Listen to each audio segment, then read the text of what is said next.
Philadelphia and the Daily Reporter of Dover. In 2013, the Times Reporter reinvested into its printing press and now publishes the daily newspaper along with other area weekly publications and special print projects. Your #1 trusted daily newspaper delivers news to you anytime, anywhere. Visit timesreporter.com from your desktop computer, cell phone, or iPad to get your local news on the go. You can also follow us on Twitter at TROhio and like us on Facebook at facebook.com/timesreporter.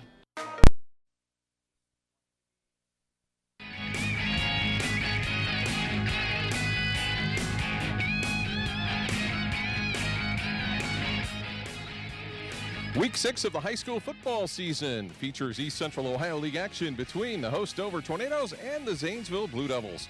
I'm Scott Robinson along with Chuck Rest. And Chuck, the Dover Tornadoes 2-3, Zanesville at 1-4. Not used to these types of records at this point in the season. No, I don't think either one of them are. Zanesville's had some tough ones. Dover's played a strong schedule, and they just, are putting points on the board. They just got to find a way to stop somebody. All right, we'll come back. We'll talk with Dover head coach Dan Ift in a moment, so stay with us here on the Echo Circ Print Services Coach's Corner Show on TV2 Sports.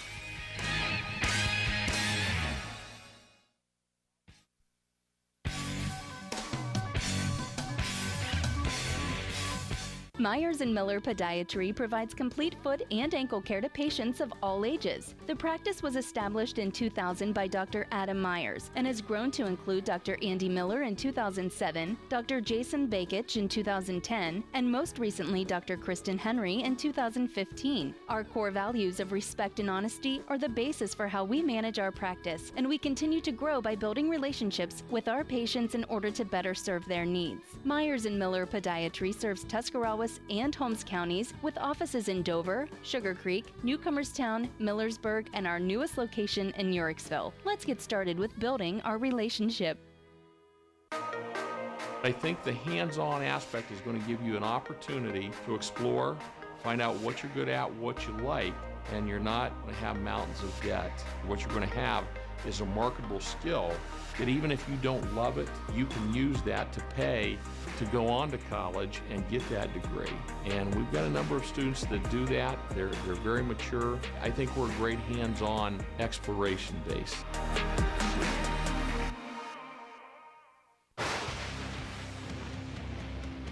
Taking the area by storm, Lightning Signs and Decals specializes in custom signs, banners, and t-shirts. Also available are full business packages. Their signs feature large format graphics, channel lettering, and light boxes and custom laser cut form letters. Visit online at lightningsign.com or visit the storefront located at 224 7th Street in New Philadelphia. Lightning Signs and Decals. We're taking the area by storm. Contact us, 330-440-3129.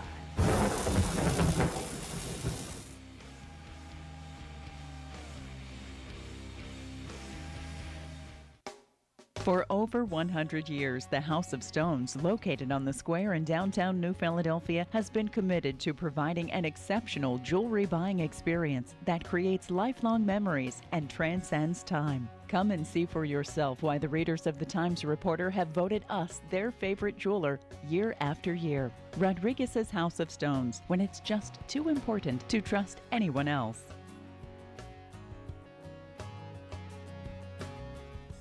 You can now see your baby up close and personal at God's Creation in 4D. Utilizing the newest Mindray DC equipment, we offer the finest in 2D and 4D prenatal ultrasounds and HD Live. Hear the heartbeat and save it forever with the Heartbeat Teddy Bears. Gender determination is available at 16 weeks. With many packages available, get more information by visiting our website at godscreationin4d.com or call for an appointment at 330-987-1965.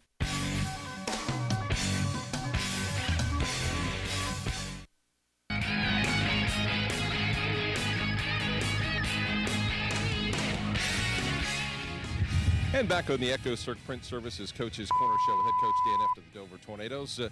Coach, first 5 weeks, Boy, you've had a brutal schedule, but you've come through it 2-3, and I guess assess the first half of the season. Well, we would like to be better than 2-3, obviously. Our kids played hard in every game. I can't fault them for that. They've been a great group of kids. Hopefully it served us well. We'll find out more about ourselves here in a little bit. I think this game is pretty important to where we are in our season and our development, and if we make those first 5 games mean something, then we'll be happy here in the end of the night. But I'm waiting to see what will happen here as the game progresses. Well, you still got some goals you can meet as far as the season goes, league championship and playoffs and all those types of things. Yeah, if again, it starts with this game right here. We don't want to look too far ahead because there's a lot of good football teams left on our schedule. But nonetheless, I think we've gotten more physical from playing the people we've played. And we've got a Zanesville team here that's not that different from us in the sense that their schedule is very demanding as well. And their record is a little deceiving. I mean, you watch them on film, they're a pretty good football group. Yeah, that's what I was going to ask you. They're coming in at 1-4, but they have played a decent schedule, and certainly what concerns you most about them this year? Well, obviously, they're typical size on their offensive line. Their defense is quick again. They come after you pretty good. I think the quarterback's a good athlete. Running back's a good, solid football player. And then they have the big Harris kid that they played H-back a little bit and nose tackle. He's a very disruptive force. I think he's about 6'7", 290 or whatever, and he can run. He's a heck of a football player. Now, you've had some injuries yourself. How's that coming along? Well, we got Parker Zumbar back, and we lost Taylor Heide. So Taylor Heide, our right tackle, will not play tonight, but Parker, our right guard, is back. Zach Yockey played the full game last week, and we're only playing Zach on offense this year because of the injury situation. He had a monster game for us against Big Red, so pretty excited to have him back. He kind of solidifies us up front. Talk about Alex Sayre for just a minute. I mean, you can't go this interview without talking about him a little bit after his performance last week. Well, I just told him this morning we just, it's a midterm situation, and I mean, his grades are exceptional. I mean, just his maturity is exceptional. Everything has improved so much. He never did get bad grades or anything, but I mean, he's like an A student right now, and he just matured so much, and he's so excited about what's happening. His self-esteem is very high, and Alex is a very, very tough, competitive kid, and quiet but very competitive, and he's really matured into the role, and I think he's just going to continue to get better and better and better. So we're pretty excited about his development right now. All right, good luck tonight. Thank you. Head coach Dan Iff to the Dover Tornadoes. That's been the Echo Circ Print Services Coach's Corner Show. We'll be back with the Carpenter Heating and Cooling Kickoff in a moment, right here on TV2 Sports.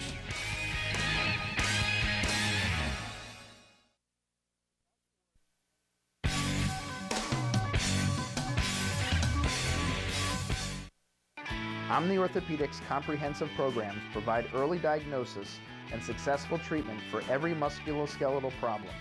With more than 30 years of orthopedic experience, their physicians offer patient-centered treatment for all ages. From evaluation to rehabilitation, your treatment plan is designed around your needs. Omni Orthopedics specializes in sports medicine, the spine, physical medicine and rehabilitation, foot and ankle, and hand surgery. If pain makes activities like climbing stairs, standing or walking a challenge, turn to the home team at Omni Orthopedics. Their mission is to provide you with the highest quality and most advanced orthopedic services so you can get back in the game. Located in the Oxford Medical Arts Building, Omni offers a full-service facility including digital x-ray and physical therapy. So there's no need to travel when quality care is so close to home. Omni Orthopedics, setting the standard in orthopedic care. Integrity Auto Sales. It's not just a name. Give us a call at 330-308-9378 or stop in at our 2 locations on East and West High in New Philadelphia for your next quality vehicle. Students choose Kent State University at Tuscarawas because of our academic excellence, dedicated faculty, and affordable tuition. Our bachelor's and associate degrees will prepare you for careers including nursing, computer animation, or veterinary technology. Kent State Tuscarawas offers a dynamic campus with state-of-the-art facilities, exceptional student services, and a welcoming environment. Call or visit us online to register for classes and find out more about Kent State Tuscarawas. Return to the elegance of the late 19th century by visiting the J.E. Reeves Victorian Home and its adjoining Carriage House Museum in Dover, Ohio. This opulent mansion, the former residence of prominent Dover industrialist Jeremiah E. Reeves, is owned by the Dover Historical Society. Ceremonies and receptions can be held on the beautiful grounds and gardens with the home as a backdrop or in the Carriage House for smaller occasions. The Carriage House comfortably seats 72 people and can be rented out for bridal showers, baby showers, graduation parties, birthday parties, private dinners, company lunches, and other occasions. Located at 325 East Iron Avenue, Dover, Ohio 44622. Call 330-343-7040 to schedule your special event. For over 35 years, MEB Systems Incorporated has served Northeast and Central Ohio, as well as the surrounding areas, with a commitment to the highest quality workmanship and integrity. We appreciate your interest and look forward to earning your trust, friendship, and business. MEB Systems has the experience and expertise to get the job done right the first time. Our experienced and trained professionals use only the finest tools and materials to install and repair flat and metal roofs. We guarantee our work and always strive to exceed our customers' expectations. MEB Systems Incorporated, specializing in commercial and industrial roofing.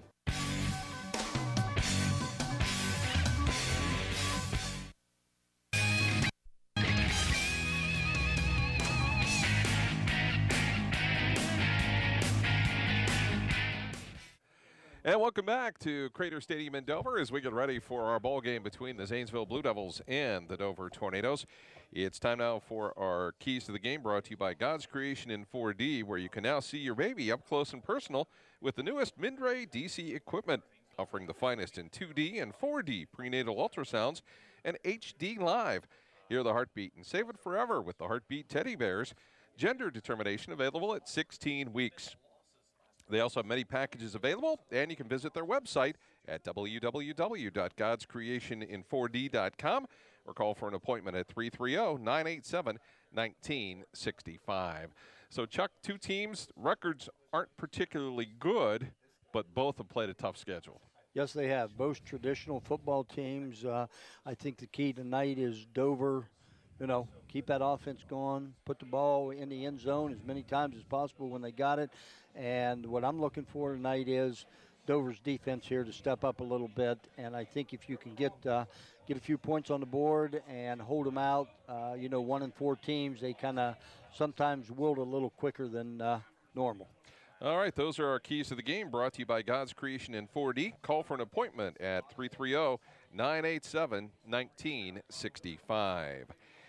Our injury report is brought to you by Omni Orthopedics. If you've been sidelined with an injury, get back into the game with the home team at Omni Orthopedics. With more than 30 years of orthopedic experience, their physicians offer patient-centered treatment for all ages.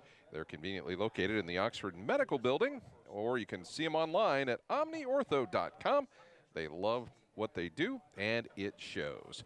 The big situation for the Tornadoes, they lost lineman Taylor Heidi this week. And so he will be out with an injury from our game here tonight between Dover and Zanesville. That is our injury report, brought to you by Omni Orthopedics. You can find them at the Oxford Medical Building in Dover or at omniortho.com. They love what they do, and it shows. Talking a little bit about the Dover Tornadoes, they come in under Dan Ift. He's in his 22nd year. They're 2-3 on the year after going 5-5 last year. The Tornado wins have come against Cleveland Central Catholic and also Akron East. Their losses against Lake, Nordonia, and Steubenville. They're averaging 38 points a game, conveniently. Doing a great job offensively. Defensively, unfortunately, they're giving up 38 points a game.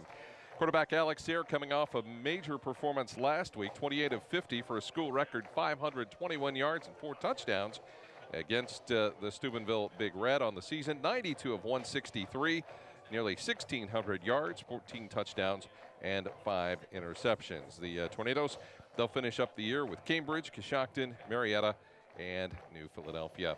The Zanesville Blue Devils, under 10th-year head coach Chad Grandstaff, 1-4. They were a D3 state semifinalist last year, and during his career at Zanesville, Grandstaff is 77-29. Their losses have come against Newark, Jonathan Alder, Tri-Valley, and Football North Canada. Their victory came over Sheridan. Offensively, they're averaging 6 points a game, giving up 31. They'll finish up with Dover, New Philadelphia, Cambridge, Watterson, and Marietta. So they have a lot of football yet to play that will not be easy. So let's move on to our starting lineups. The Dover Tornadoes won the right to have the ball first, so let's introduce their starting offensive unit. Alex Sayre at quarterback, DeAndre Clark and Kyler Dickey, Dre Hess, Caden Folker, McGuire Morris, Zach Hawk, Will Hinkle, Zach Yaki, Parker Zumbar, and Timmy Smith. For the defensive unit of the Zanesville Blue Devils, there you see it, R.J. Harris, the big guy in the middle, 6'7", 292. You've got Zuff Morgan, J.C. Curtis, Will Gerals, Jesamari Matthews, Colton Chapman, Dominic Stuchel, Jaden Martin, King Martin, Kayvon Body, and also Andrew Everson. That is our starting lineup, and we certainly are excited about the game coming up here. We think it's going to be a good one. We also want to remind you that tonight's game is being brought to you by New Philadelphia Elks 510, located at 1180 Union Avenue Northwest in New Philadelphia, open to members and their guests after the game. So, Chuck, as we kind of look at this contest, it's really a situation that the Dover Tornadoes really need a victory. Yes, they do. I mean, if you look at them, you know, Zanesville's sitting there saying, hey, this is our shot right here. Let's get our season back on track. Dover's turning around and saying, you know what? This can make us right here and get on a winning streak, and we can get moving. They still got playoff implications in this. You know, Dover ends up going 7-3, 6-4. You know, they always got that shot. But, yes, this is a big night for Dover football tonight.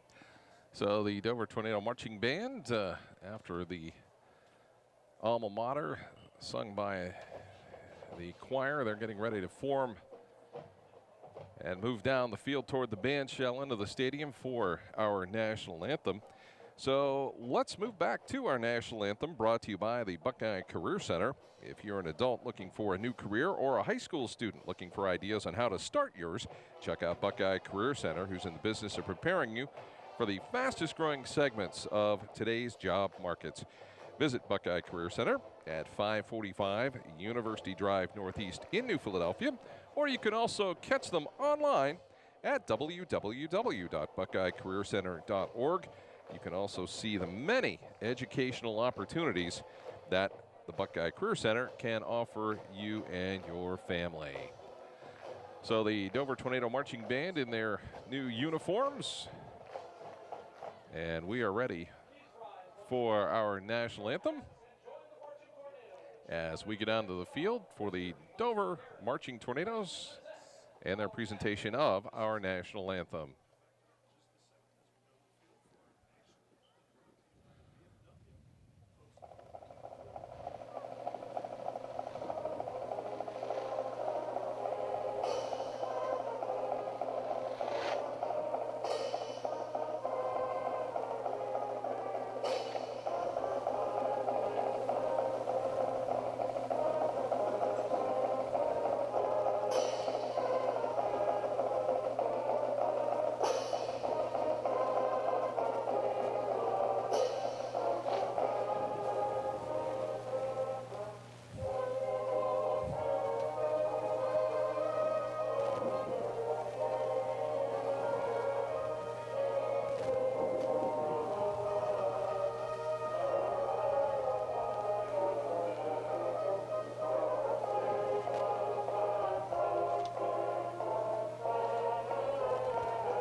And that's our national anthem, brought to you by the fine folks at the Buckeye Career Center. You can learn more about Buckeye Career Center at www.buckeyecareercenter.org.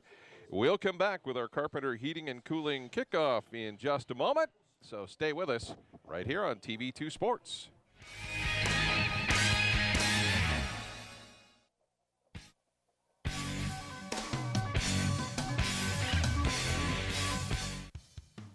At Mr. Appliance, we believe repairing your appliance is only part of the job. We believe in delivering superior service by taking extra steps like putting on protective shoe covers before entering your home. Calling Mr. Appliance is a smart choice as we charge by the job and not by the hour. When our in-home service professional arrives at your home, you'll get a complete diagnosis of your appliance problem and a solid quote before any work begins. When you call Mr. Appliance, you can be sure a courteous, highly trained service professional will arrive at your home on time with a clean uniform and an ID badge. We conduct a background check on all our service professionals as we want to be the repair service you can trust. For the service you can trust, call Mr. Appliance toll-free at 330-874-6017 or visit online at www.mrappliance.com.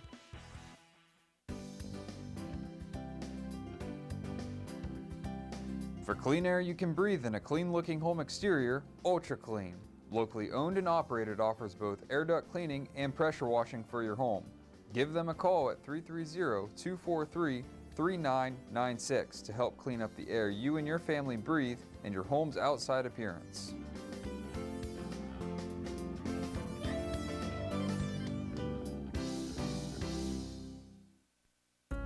Are you recovering from orthopedic surgery, experiencing low back pain, or pain resulting from an injury? If so, choose Trinity Hospital Twin Cities Rehab Center. Their experienced team of physical therapists provide personalized care to help you return to normal activities as soon as possible. Choose the Trinity Hospital Twin City Rehab Center at Denison. Call 740-922-6675 for more information.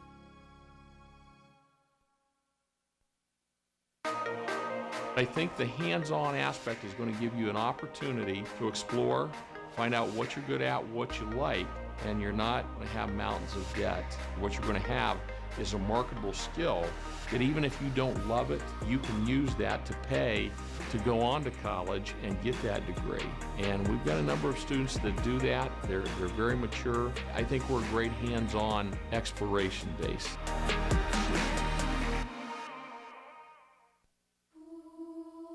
Well, I woke up to the sound of silence and cars. We're cutting like knives in a fist fight. And I found you with a tear in your eye, your head in the curtains and heart like the 4th of July. You swore and said we are not shining stars. This I know. I never said we are. If you're lost and alone, or you're sinking like a stone, carry on. May your past be the sound of your feet upon the ground. Carry on. Carry on, carry on. We are shining stars. Carry on, carry on. We are who we are.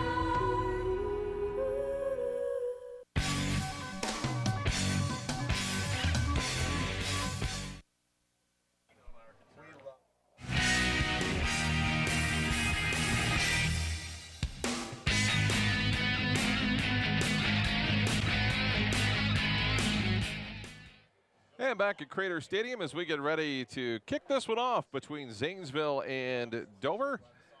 The Tornadoes will receive the opening kickoff.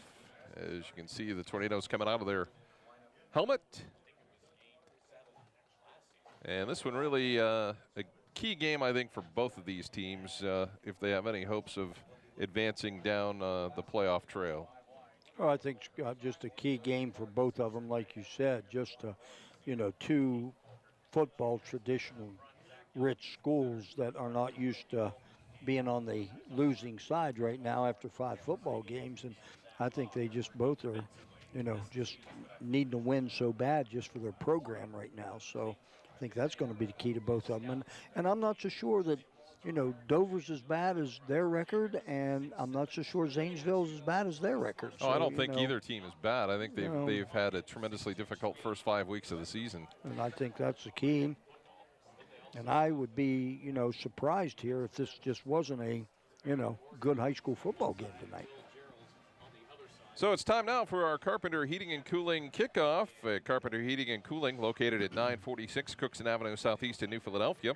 Looking for year-round comfort, you can reach them at 330-308-8550, or you can visit them online at www.carpentercomfort.com. So it'll be Aaron Ashby to kick it away for the Blue Devils. And back deep for the Tornadoes, DeAndre Clark and Dre Hess. And Hanson Thurston also kind of in the middle as well as the deep backs. And this time it's going to be a potential handoff. Instead, Dre Hess is going to take it up the right side to the 30, the 35, gets a blocker. Nice slip of a tackle, but then he is taken down right at the 36-yard line. Well, good start, good field position right there for the Tornadoes on their first possession, and looked like he had a little bit of room up there to run the football. The Blue Devils kind of converged on him there about the 35-yard line. You know, Tornadoes have kind of modified their offense a little bit. You're going to see some wing T in addition to the 5 wide. Well, that's the thing, too, that, you know, you got to get a little bit of a running game in, and I think that's what Coach Ift is trying to do here a little. You've got Hess, you've got Morris, and you've got Clark all wide to the left side. Alex Sayre takes the first snap, looks to the right side. He's going to roll and pick up a couple of yards in front of the Zanesville bench. And maybe he stopped around the 39-yard line. We'll call it about a 3-yard gain. It'll be 2nd down and 7. Well, you know, Zanesville usually traditionally has 2 or 3 really good athletes, so we're going to watch here real quick and see if Zanesville's going to try to man up on him or if they're going to go zone and maybe let him try to throw the short ball all evening.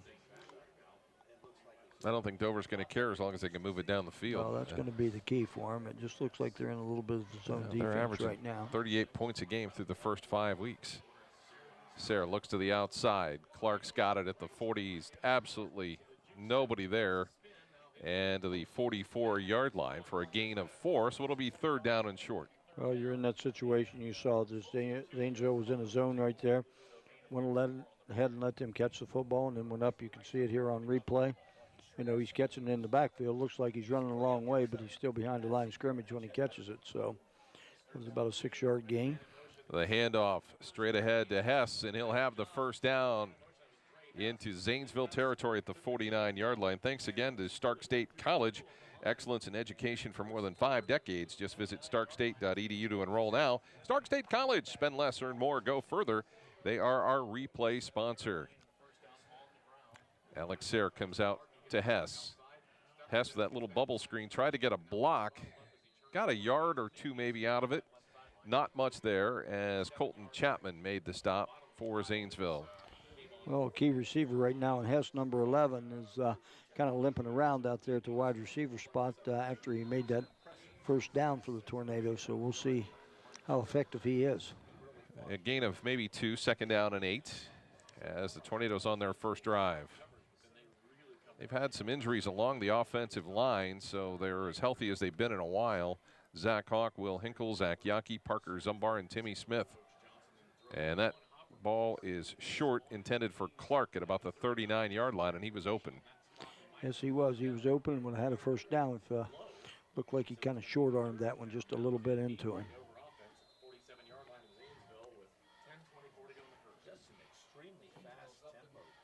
So the Tornadoes on 3rd down and 8 drop straight back to the outside. Clark's got it. Clark brought up the sideline to the 20, to the 10, 5, touchdown. 47 yards.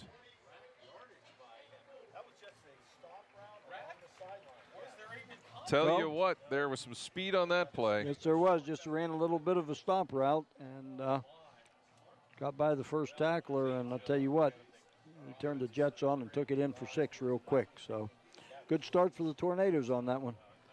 Barely a minute 45 into the game, and the Tornadoes are on the board. And that right there is going to be, like I said, I thought a little bit in the pregame. That's a key right now. Is, you know, you get into the team that's 1-4, and you get them down early. It's tough for a team like that to start coming back on you. So Jorge Bravo on to try the extra point. Kick is up, and the kick is good. So it's 7-0.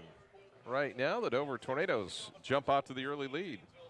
Well, you said they put 38 points, averaging 38 points per game offensively, so they're not having a hard time moving the football, and they really didn't on that series. And, now the key is going to be is can Dover's defense stop them?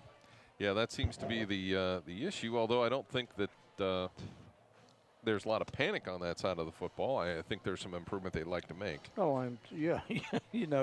You score 38 a game and you give up 38 a game. It's, that's where the keys to winning and losing is, and I think that's the thing. They just need to shore some things up defensively.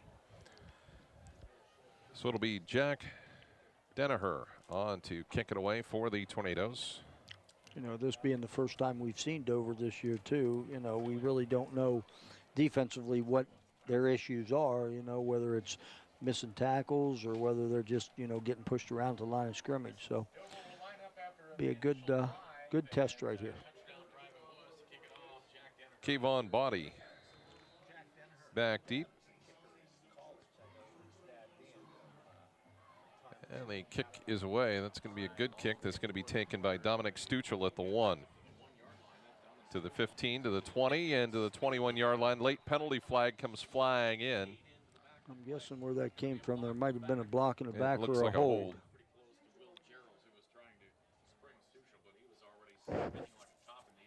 That flag came into the picture from about 20 yards away. You know, another thing we haven't talked much about, too, Dover's had a long run of really good kickers, you know, and we're watching, you know, Zanesville a little bit kick, and I think we got 2 pretty good kickers tonight, too. So, you know, you never know. It could come down to the kicking game. So the penalty is marched back to the 11-yard line where Zanesville will have it. First down and 10. It'll be Tice Norman at the controls. Kane Martin in the backfield, and they will also go 5 wide.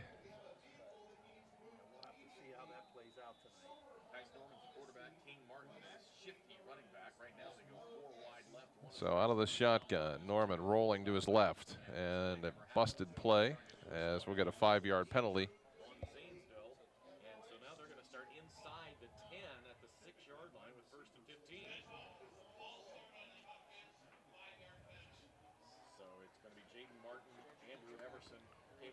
Well, Zanesville's kind of helping Dover right now out, so you're in, you know, on the 6-yard line and have about 1st and 15. So see what the Tornadoes defensively can muster up here.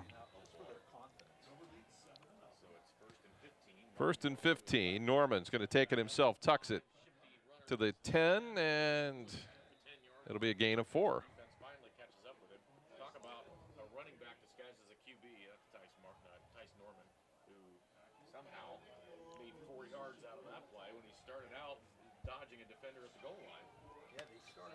So it'll be 2nd down and 11.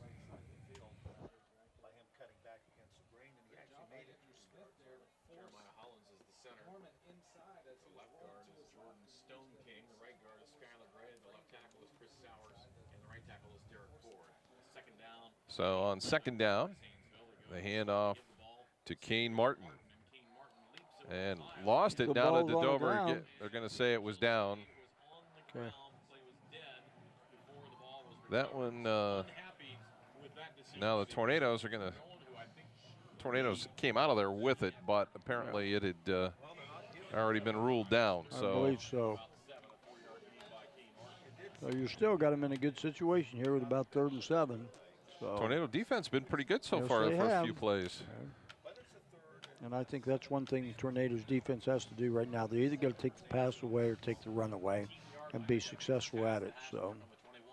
Well, they've got quads to the right side here. Is Norman rolling to the right under pressure. Spun away from one. He's not going to get away from everybody, and he's going to be taken down at the 14-yard line. May have lost a yard.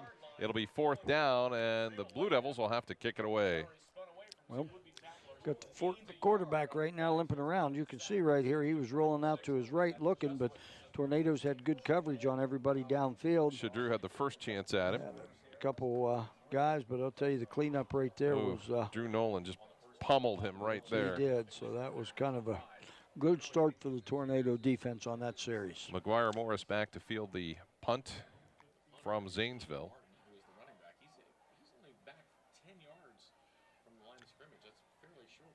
They're going to run it himself. And he's going to be stopped short. Wow, I'm not. Scott, I kind of noticed that right there. He was only 10 yards instead of 13 yards deep, and I thought, no, there's just no possible way that they're going to go ahead and try to fake this. But, again, those are the things coaches do when you're 1-4. You know, they got to get a spark somehow, some way. Well, this one backfired on them, and, you know, Tornado's great field position right now to get a score.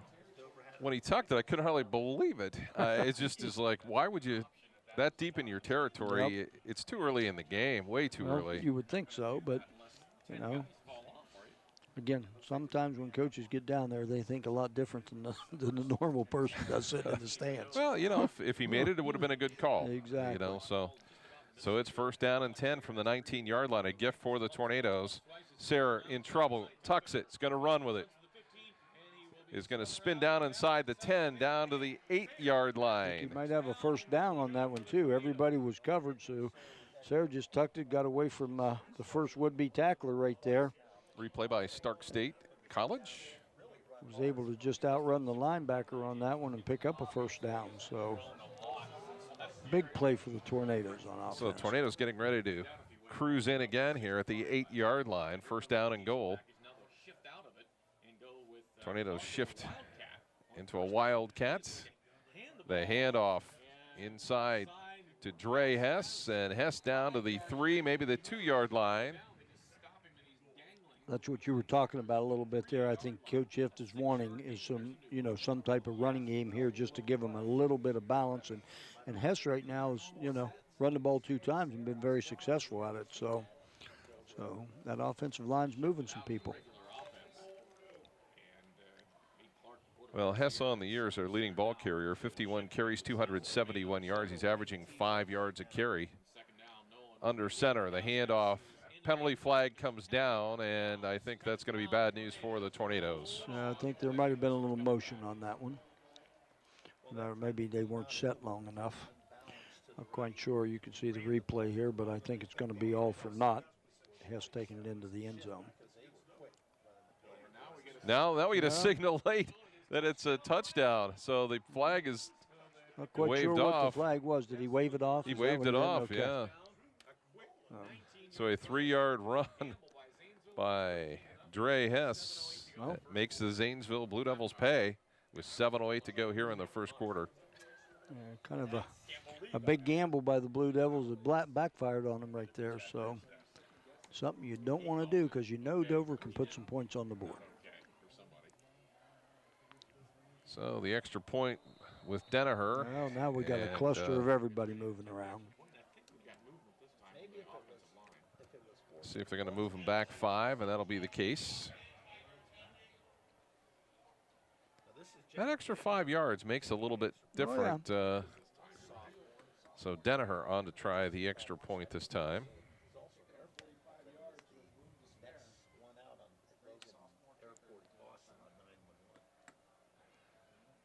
So see if the Tornadoes can still get the extra point, and looks pretty good, and it is.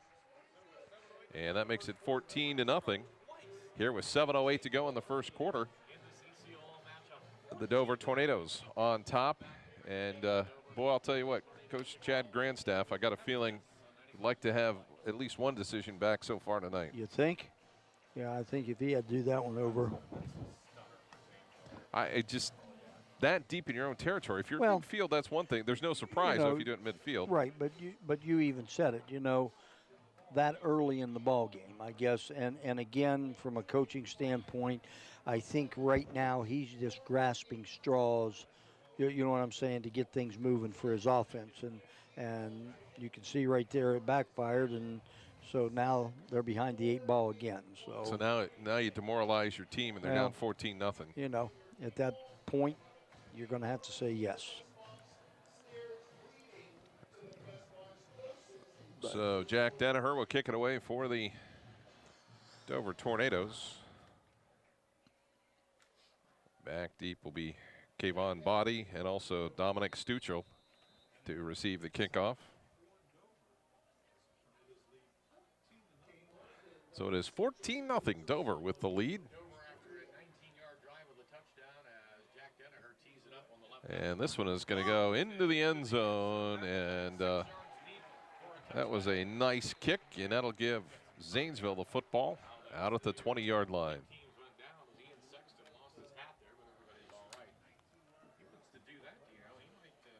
Well, now it's going to be a big key right here. You should have a momentum builder in this one because with the Dover defense being able to hold out the first offensive series by the Blue Devils. You've got Shadrew, Hinkle, McVicker, Smith, and Ward across the front line. Drew Nolan and Kyler Dickey at the linebacker spots as well.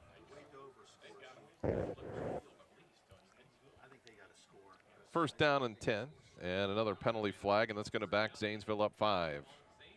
Zanesville just really, really out of sync here offensively, so they just can't seem to get set and get ready to go. And it looked like they were more in a running formation that time, and kind of looked like they were going to run a jet sweep on that. So we'll see if they come back to it.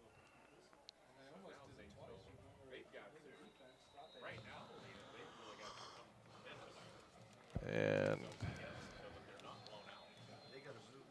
so we are ready to go here. First down and 15. Tornado stopped them the last time. I know we're early in the game here, but I'll tell you what, this is a big offensive series for the Blue Devils. Norman rolling to his left.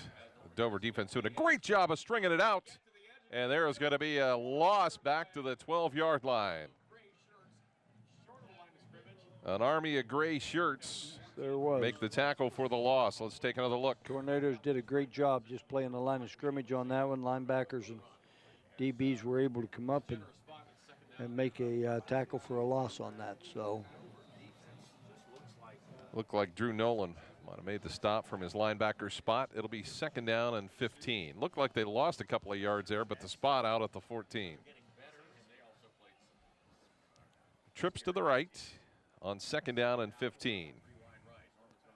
A little short pass to the left side, and there is nothing there. Hey, Tornadoes are doing really, really good right now defensively. They're just coming up on all plays, making tackles. Andrew Church had the catch, and nowhere for him to go. Great job by the Tornadoes. It'll be third down and 15. Tell you what, if they have to punt again from deep in their own territory, this one could get out of hand quickly. They just got to make a big play here and make the stop. Well, we said, this is a big offensive series, I thought, for Zanesville. So, but right now they're at about a third and 14. Not a whole lot of plays in the playbook for that. So third down and 14. Norman throws across the middle. He's got a man there. It's going to be broken up and tipped and caught at the 49-yard line by the Blue Devils. Well, right there you go. That's the big play that they needed. You can see that it was Dover defender was right there timing that up to make look like an interception. Just tipped it up in the air and it went the wrong way, and Zanesville was able to come up with it for a big first down. Nice catch by Andrew Everson on the tip ball, and it's out to the 48-yard line. Just when you think Dover was going to maybe put this one away, now Zanesville's got new life. Well, again, that's what Zanesville needed right there, was a big play to and Dover was there. Yeah, to get no their question offense about moving. Yeah, that was just a play that just happened. They look at the option, the pitch to Martin. And Martin to the 46-yard line. Well, been their best running play so far, and the option might be something they want to come back to. 4:56 to go here, first quarter. Tornadoes up 14-0 on the Kent State University Tuscarawas scoreboard.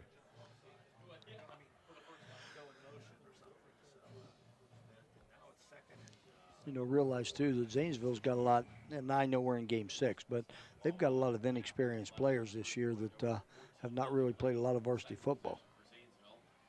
So on second down, the handoff to Martin straight ahead. Slip one tackle, and then it gets cleaned up short of the first down. As Austin Ward is there along with Lucas Shadrew to make the stop. And it'll be third down and 2. I think Hinkle was the first one to get a hit on him right there, and that just slowed him up enough that he couldn't get the corner. So third down and 2. Down 14-0. You've got to figure that we've got 2 plays here to make the 2 yards. Norman with the pitch.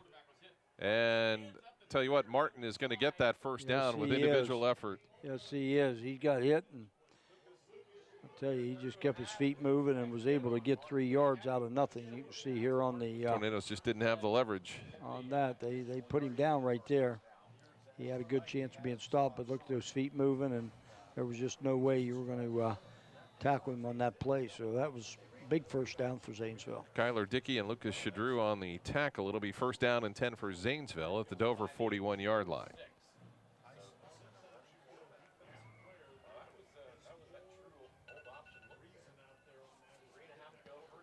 So first down and 10. Tice Norman looks to the outside. Pass is going to be caught for a quick gain to Andrew Church. A nice 4-yard game right there to Church. So, you know, Zanesville's having success right here, moving the football, and it'll be kind of because of that broken play. But I'll tell you, they just keep the ball moving here. They get right back in this football game. So second down and 6. 2:58 to go here, first quarter. Martin lined up behind Norman, trips to the right. Norman rolling to his right. They try to contain him. He'll get the pass away. It's complete to Bodie. And still on his feet and down to the 29-yard line before Sexton makes the tackle for the Tornadoes. Well, good job, good pickup right there, because first Dover defender didn't make the tackle, and he spun out of it and picked up a first down on that play.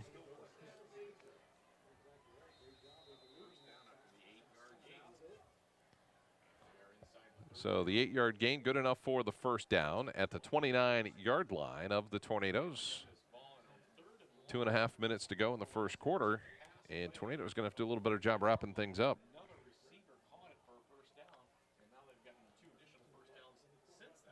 Martin in the backfield along with Norman, and now we've got a timeout, Zanesville.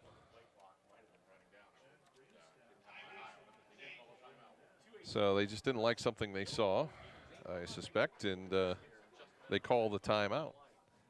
So Zanesville, we thought, might have been buried at this point. Yeah, I'll tell you what, they come out, they move the football. They get a fortunate play.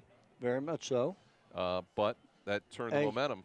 One time, it only takes one time like that, and that can get you moving. You know, I'm sure that, you know, you turn around and Coach Grandstaff's sitting over there saying, boy, the way we're moving the football right now, we kind of kicked ourselves in the foot there with that fake punt. But that's over with and move on. Zanesville moving the football here. And like I said, if they take it down and score, now it's a 14-7 ball game, and they're right back in it.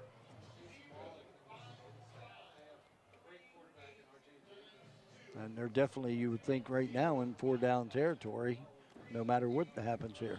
Well, Ashby's a pretty good kicker, so you've got to think that if they get another 10 to 15 yards, they're going to potentially line up for a field goal attempt. If, you know, there's a lot of ifs. Right. It's an option for them.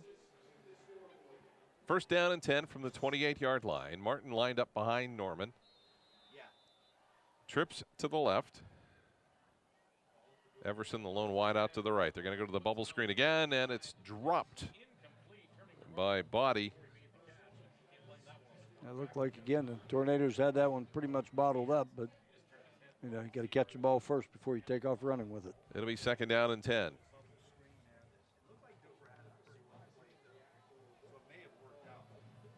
Tornadoes, I'm sure, have been working on defense here the last couple of weeks, trying to straighten out some of the kinks they've had. Well, you know, they come out of the gates tonight playing pretty well defensively, and again, you know, a broken play or busted play, and I mean, they were sitting there pretty good, and Zanesville picked up a big first down, so Tornadoes just going to have to tighten up here a little bit. Body to the left side, cuts it back inside, and ball popped loose after the play. And Body got to about the 20-yard line for a gain of 8. It'll be third down and maybe 2 as we take another look. And there you see Body just making a lot of noise around the left side. So the Tornado defense is starting to bend a little bit here. On third down and 3, we'll see what they've got left in the tank here in the first quarter. Handoff straight out to Martin, and they're going to stop him short at the 20-yard line. Good job by penetration with the Tornadoes, make it a 4th down and about 1 or 2 now. So again, this will be the big play for them. They can shut them down here. They got to feel pretty good about the defense. I'll tell you what, Will Hinkle has been a disruptive force along that defensive line as he was in there again that time, and it's 4th down and 2. So now you've got to think, will they come back with that option play, which was pretty successful for them? Jet sweep, successful. you know. I would think you're looking at the option right here, if anything. And they're not going to get it. They're going to be stopped as the Dover defense holds tight at the 22-yard line. You can see right now when they handed the ball off to him, it was just he kind of stutter stepped right there, and that gave the Tornado defense time enough to get some penetration to him. There was just no way. McVicker and Shadrew in there among the tacklers along with Hinkle. And the Dover Tornadoes get the football back with 52 seconds to go in the first quarter. There you go. One of those bend but didn't break defenses on that series right there for him. Scott Robinson and Chuck Rest with you from Crater Stadium in Dover. Jay Yonders along with stats. As Sayre looks to the sideline to get his play. 5 wideouts in the game. We haven't seen the wing T as of yet. Sayre looks to the outside, and Clark has the catch. And Clark will be knocked out of bounds at about the 27, 28-yard line, a gain of 5. It'll be 2nd down and 4. I thought maybe that Dover might try to go over the top real quick on that one since they had that stop on 4th down, but hey, safe 1st down call and nice pickup of 5 yards. Tornadoes, if they opt to, would not have to run a play here before the end of the first quarter. It looks like they will choose to do so. They lead it 14-0. Sayre is going to go long. It's overthrown. Boy, he had him open too. He had a couple steps on him, so that was one I'm sure he'd like to have back. So 6 seconds to go here in the first quarter. So you can see why Sayre's leading around the area and throwing the football, because I'll tell you what, that one right there was just a nice tight spiral right down the middle. And the catch is made at about the 33-yard line, and now it's going to be close. The 1st down, shouldn't he? I mean, oh boy, it's close. It is close. Okay. I'm going with your call, Scott. They might have to bring the chains in. I'm going with your call. You got a better angle at it than I do. I'll tell you, it is. It wouldn't shock me if it was a little bit short. I know Coach Ish was telling to him he didn't He's like talking the spot. to him. Move it ahead a little bit. He didn't like the spot. You want to walk out there and just kind of kick it with your right foot a little bit, move it down. It's going to be close.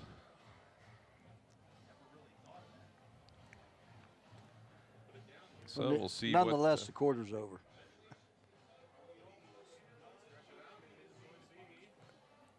And if they got it, 1st down. So the end of the quarter, 14-0. Dover leading Zanesville. We'll come back with second quarter action from Crater Stadium in just a moment here on TV2 Sports.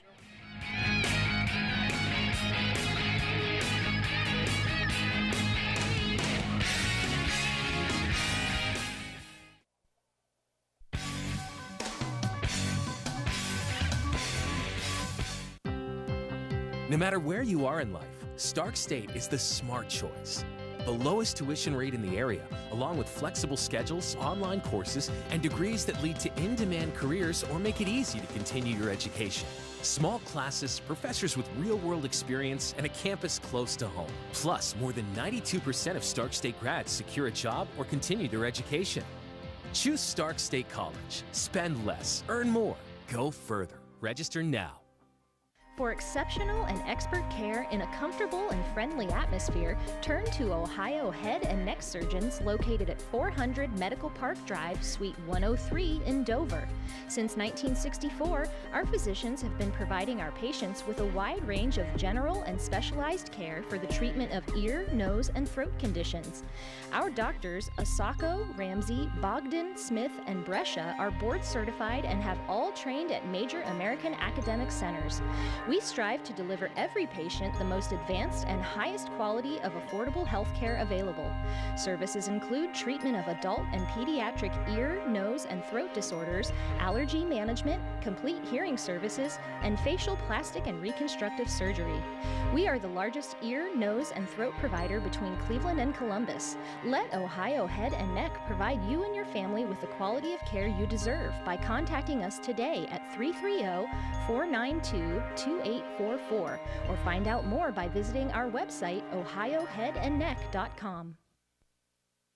You can now see your baby up close and personal at God's Creation in 4D. Utilizing the newest Mindray DC equipment, we offer the finest in 2D and 4D prenatal ultrasounds and HD Live. Hear the heartbeat and save it forever with the Heartbeat Teddy Bears. Gender determination is available at 16 weeks. With many packages available, get more information by visiting our website at godscreationin4d.com or call for an appointment at 330-987-1965.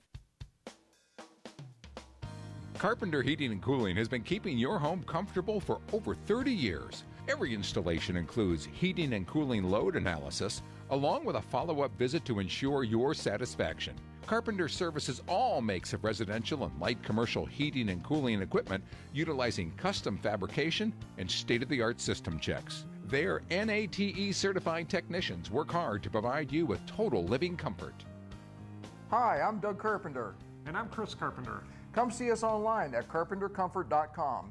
Or give us a call at 330-308-8550.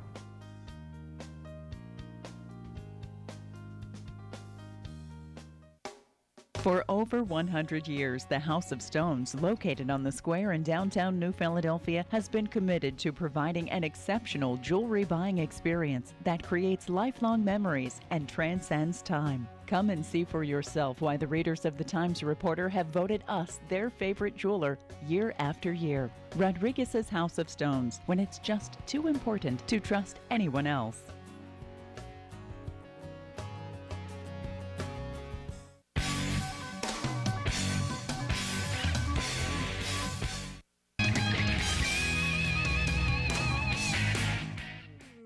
$14 to nothing. Dover leading Zanesville. It's time now for a first quarter wrap-up brought to you by Lightning Signs and Decals.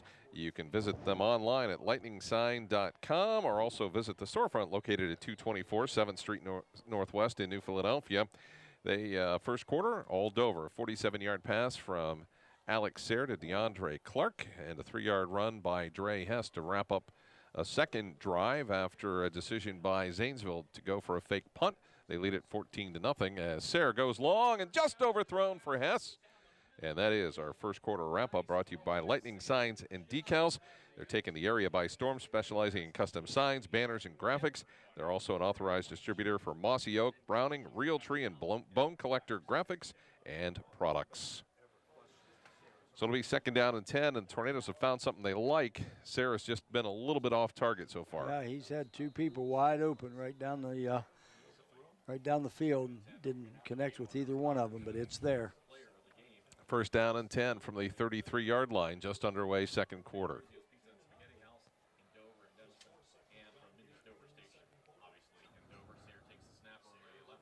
Sayre looks again wide open. And he just has not been able to bring it under control. He's got him about a step and a half, all three throws. Have been about a step and a half too much for the receiver. They could have, looks like touchdowns on any of them. And Hess has hobbled a little bit. He's been limping back and forth. He got hurt the first running play that he ran in the first series. So I'm sure he's not 100% running down the field. You know, Dover's not afraid to open it up, but they have just got to put a little more air under it here, and they'll put another one on the board.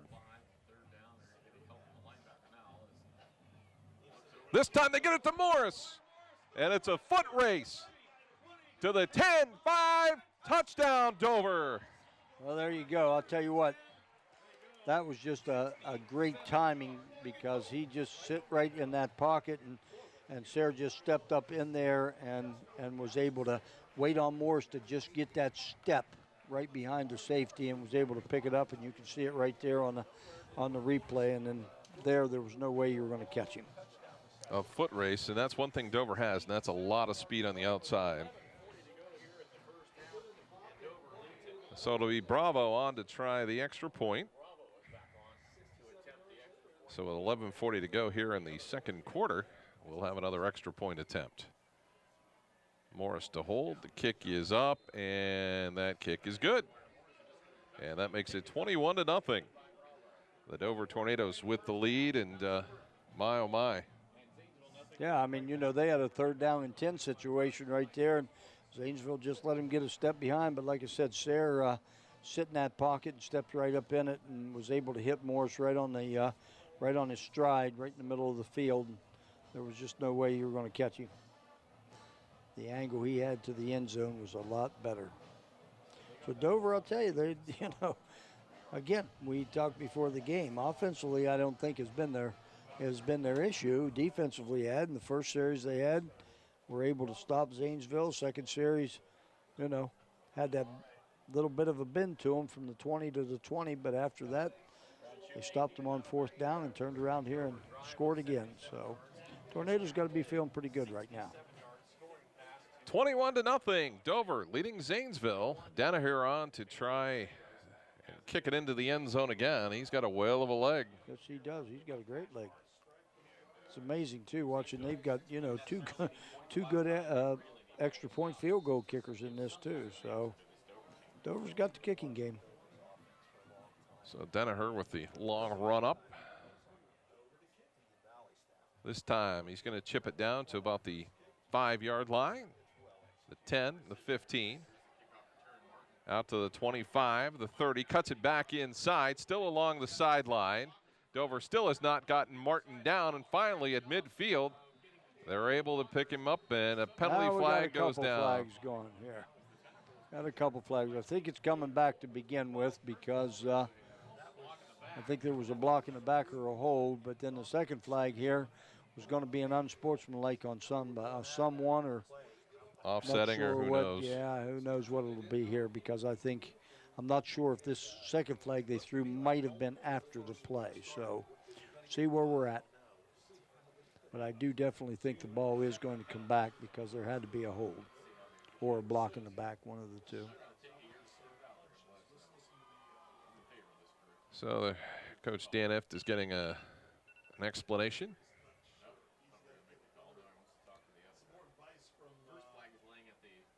So it looks like it is, Chuck, as you mentioned, it's going to go back.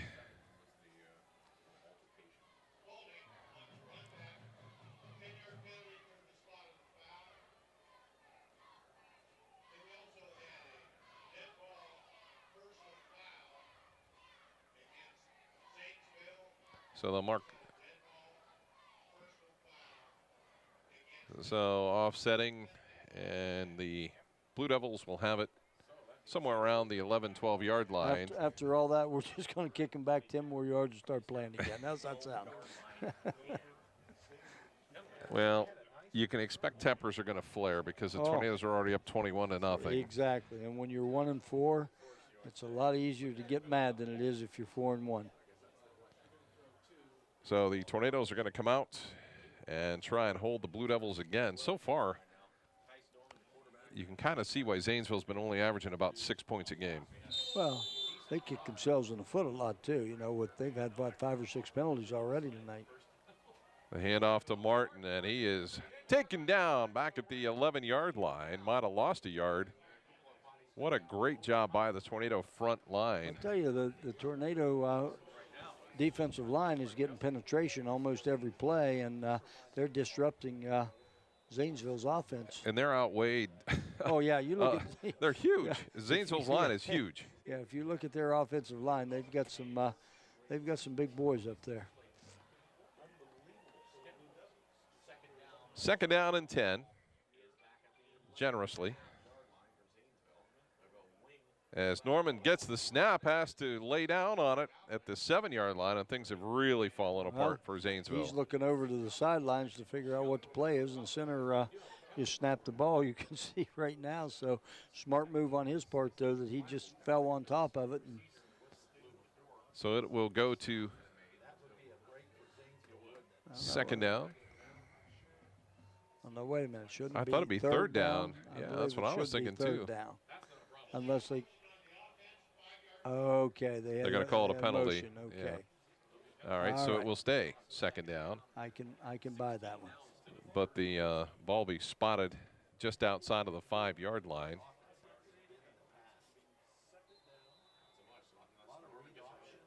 So 2nd and 15. The handoff to Martin, and Martin breaks through. Looked like that play was going to work there for a little bit, but he only got it out to the 12-yard line. He was going to have a wide open field in front of him, but corner come up and got the first hit and was able to bring him to the ground. But I'll tell you what, this Martin runs with some authority for Zanesville. He's pretty impressive. 3rd down and 10 for Zanesville. 10:13 to go here in the second quarter. Dover leading at 21-0 on the Kent State University Tuscarawas scoreboard.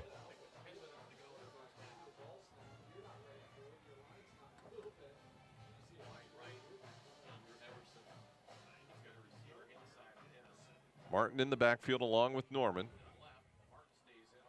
Norman under pressure is going to throw long. Tornadoes trying to find it, and it's going to be incomplete at about the 48-yard line. I'll tell you, they had their shot right there because all the Tornadoes had their backs to the ball, so they weren't quite sure where the football was. And I kind of thought when he threw it, it was almost like a punt. But, excuse me, they had one of the Zanesville receivers was able to almost come up with that.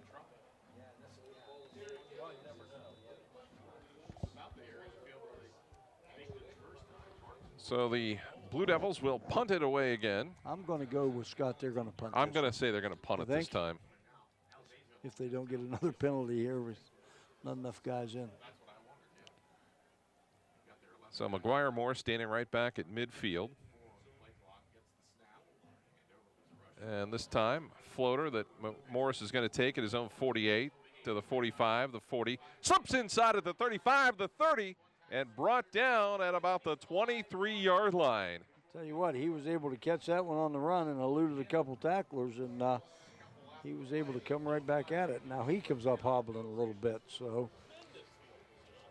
I think so the Tornadoes right. really dominated this first half of action. Dover with another short field. It'll be marked at about the 23-yard line. Yeah, nice job on Morris on that return. So good to go. First down and 10 for the Tornadoes at the 23 of the Blue Devils. And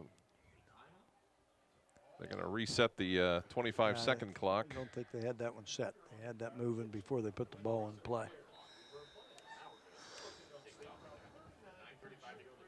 So it'll be first down and 10. Sayre looks across the middle, and it's just underthrown at the 6-yard line. It looks like it was Dre Hess was the intended receiver.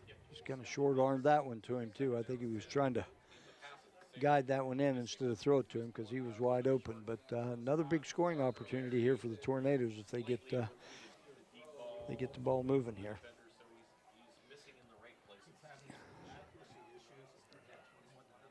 You know, so far though, you watch Sayre throw the ball. I mean, he's pretty much either on the money. He's not throwing them high to where it can be intercepted. Now we got another flag.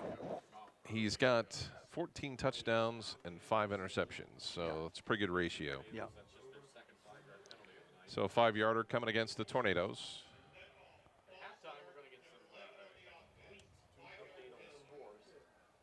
It's pretty unusual when you get it on a wide receiver. They can look down the line of scrimmage and see. Yeah, usually if you get anything on a wide receiver, it's because he's moving off the line too quick to get a jump, but not lining up offside. And what are we going to get this time? Well, let's have another penalty. And another 5-yarder. Apparently the game's getting too far out. They want to bring it back a little closer.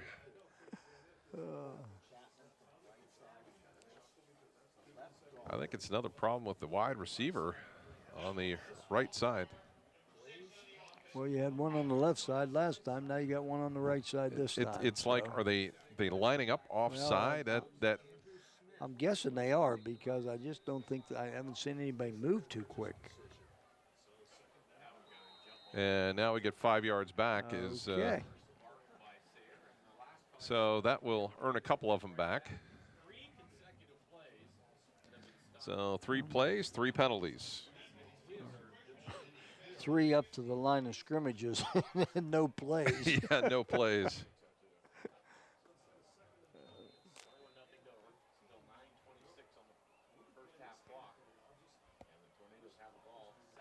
.9:26 to go here, second quarter. Second down and 15. And we'll see 5 wideouts remain in the game for the Tornadoes. Trips to the left of the wide side of the field. Sayre looks into the corner, and it's going to be intercepted this time by Stuchel. And Stuchel is pulled out of bounds. And that was a bad decision there to throw into a crowd. Yes, that was, because he kind of threw it behind him a little bit, and you can see it right here. Stuchel was just inside on the receiver, and really Dover's receiver didn't have a chance at that ball. It was like triple coverage right there in that corner. He didn't even have a chance to break it up, so, yeah. First down there. Did he get bumped maybe too when he threw the football Zanesville dodged a bullet on that one. So first down and 10 for Zanesville. They trail 21-0. Zanesville would get the opening kickoff for the second half, so that's they need to put something on the board here, though. Yeah, they just need to get the football in the end zone somehow, some way. Dover is jammed in tight. Martin cuts it back up inside. Short gain, maybe 2 or 3. Like I said, Martin runs the ball hard, but Dover's defense is really playing sideline to sideline and kind of bottling him up most of the evening here. So, they had the one good option play, but other than that, they're giving him 2 and 3 yards and making a tackle on him. So you look at Dover's defense right now, and you're thinking, I know they've given up a lot of points in their 3 losses and everything, but I'll tell you, so far tonight they've been relatively solid. Second down and 8. They look for the option. Norman's going to take it himself. He's going to have the first down and more out across the 30 to the 32-yard line. So a nice play there by Norman. They went back to that option. We had talked about that earlier. Yeah, that's been their most successful play offensively. Coming up at halftime, we'll have our halftime report brought to you by MEB Systems, and also the halftime adjustments brought to you by Ohio Head and Neck Surgeons. Scott Robinson, Chuck Rest, and Jay Yonders with you from Dover High School. 21-0, Dover leading Zanesville in their East Central Ohio League opener.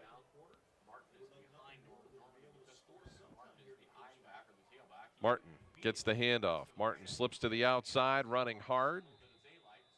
And he'll make it out to about the 38-yard line, maybe the 39, where it'll be a gain of 6, second down and 4.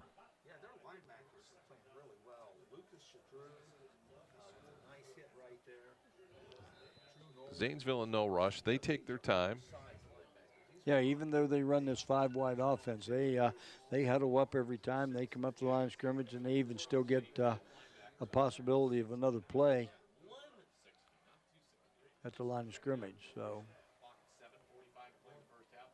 bump in the backfield. Norman in trouble. Hinkle's after him. He's going to slip by him, and then Smith is going to clean him up along with McVicker at about the 39-yard line, maybe a gain of 1. Yeah, that was a nice job right there by Dover's defense. They came away with Martin running the opposite way and a bootleg by the quarterback, and Dover had that one corralled pretty good. That's what happens when you're disciplined on defense and you play your fundamental football.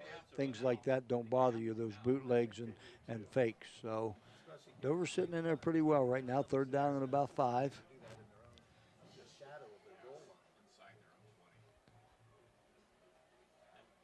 So Norman takes the snap, third down and 5, in trouble. He's going to run it. He's going to have the first down and out of bounds at the 46-yard line.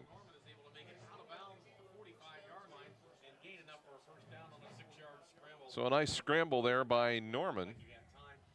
Well, they had a shot at him and missed him, and so he just tucked it and ran and was able to pick up a first down. Looked like Norman was coming up limping a little bit there, but he went right back to the huddle. So first down and 10 for the Blue Devils at the 46-yard line.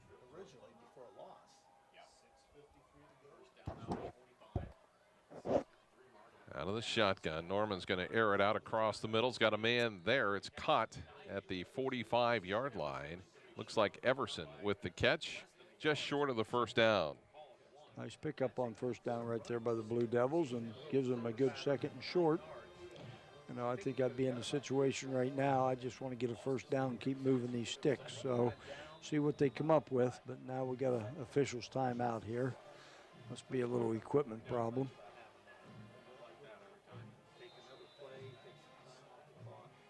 Didn't take too long. They've got it taken care of with 6:16 to go here. And Zanesville on the move in the second quarter. Norman. The catch is made and the first down at the 40-yard line. That's the key right now for Zanesville. They're just picking Dover apart here a little bit, mixing up the run and the pass, and able to pick up first downs. And, you know, they're taking some time off the clock. Body making the catch there. And the Zanesville staff signaling in the play to Tice Norman. 5'10", 180-pound senior. Everson wide to the right along with Stuchel. Ball's deflected and it's nearly intercepted as it was intended for Everson, and it falls to the turf. Second down and 10. Boy, it was tipped right there at the line of scrimmage, and I thought DeAndre Clark had a little bit of a shot of it right there to intercept it, and if he'd have got it, he would have been all green grass for him. So. Norman has a little bit of a unique throwing style. He kind of cocks it. And yeah, he's got a little bit of a hitch in his throw, but he's getting the ball there. Second down and 10. Martin in the backfield. See if they hand it off to him, and they will. Straight ahead. And he'll get some yards to the 35-yard line. Gain of 4. It'll be third down and 6. Oh, he's running now. He's getting the ball and, you know, gone to his right. And the last 3 times he's carried, he's cut it back to his left. So I think they're seeing something right there that Dover's defense is either shaded or they're kind of, you know, slanting that way, and he's able to come back across, and Zanesville's offense is just kicking the guys down whichever way they want to go. So he's been able to pick up 3 and 4 yards on his run. So we've got another timeout, I believe, as Zanesville takes their second timeout. As we mentioned, coming up at halftime, we'll have our halftime report brought to you by MEB Systems, and then also the halftime adjustments brought to you by Ohio Head and Neck Surgeons. Very impressed with the way Dover's defense has played here in this first half. Yeah, I'll tell you what, they've given up some yardage and everything, but, you know, you look at it, and I know, you know, coaches are, you know, not maybe so much critical, but when they find what the problem is, you know, they're going to let you know that's where we're lacking right now. But I'll tell you, Dover's defense, to me, you know, they've been relatively solid all game long here. They've given up a few yards, but, you know, they haven't given up the big play. Well, the way it appears, it'll be 2 downs to make 6 yards. I would certainly think so. So back to play. Third down and 6 at the 35. Hess is going to blitz. Pass is caught, and what a catch by Andrew Church.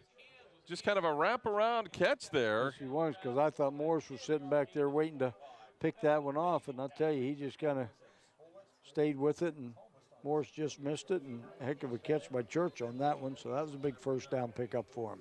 So first down and 10 at the 26-yard line. 5 minutes to go here in the second quarter. 4 wides to the right.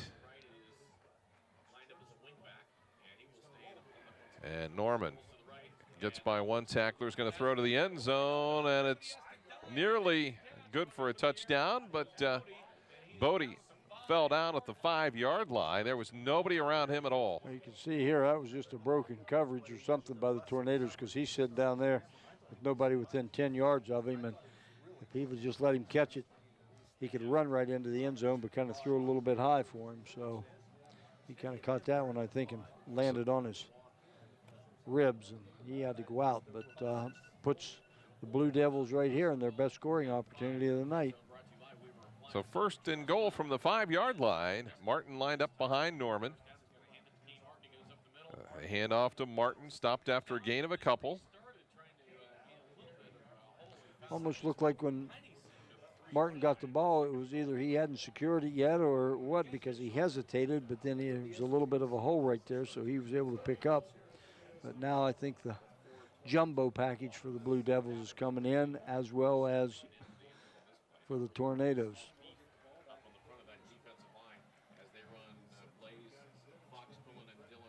So it'll be second down and no call. Now they call touchdown. A 3-yard touchdown.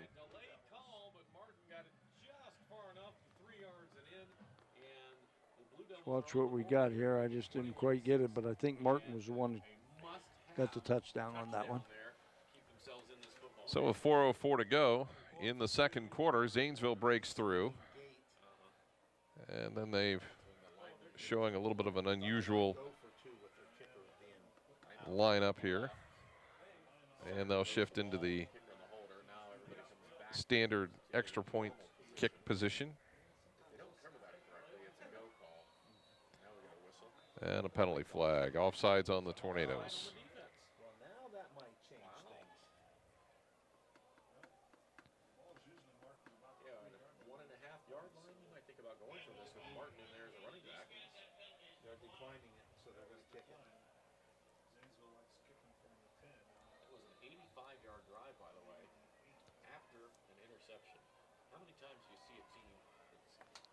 So Ashby will try the extra point. Kick is going to be blocked. I think the snap was a little off and the timing was a little off with the kicker, so that was a good block. You can see right here on the replay. Snap come back. I think the kicker took a real quick step, which he shouldn't have done, and that was able to get the Tornadoes in to get the block on that one. So 4 minutes to go. Tornadoes have plenty of time, you know. Dover's return teams have been pretty good traditionally, and they've done a good job so far tonight. So you can anticipate they're going to have a full go return on here. And they should have pretty decent field position.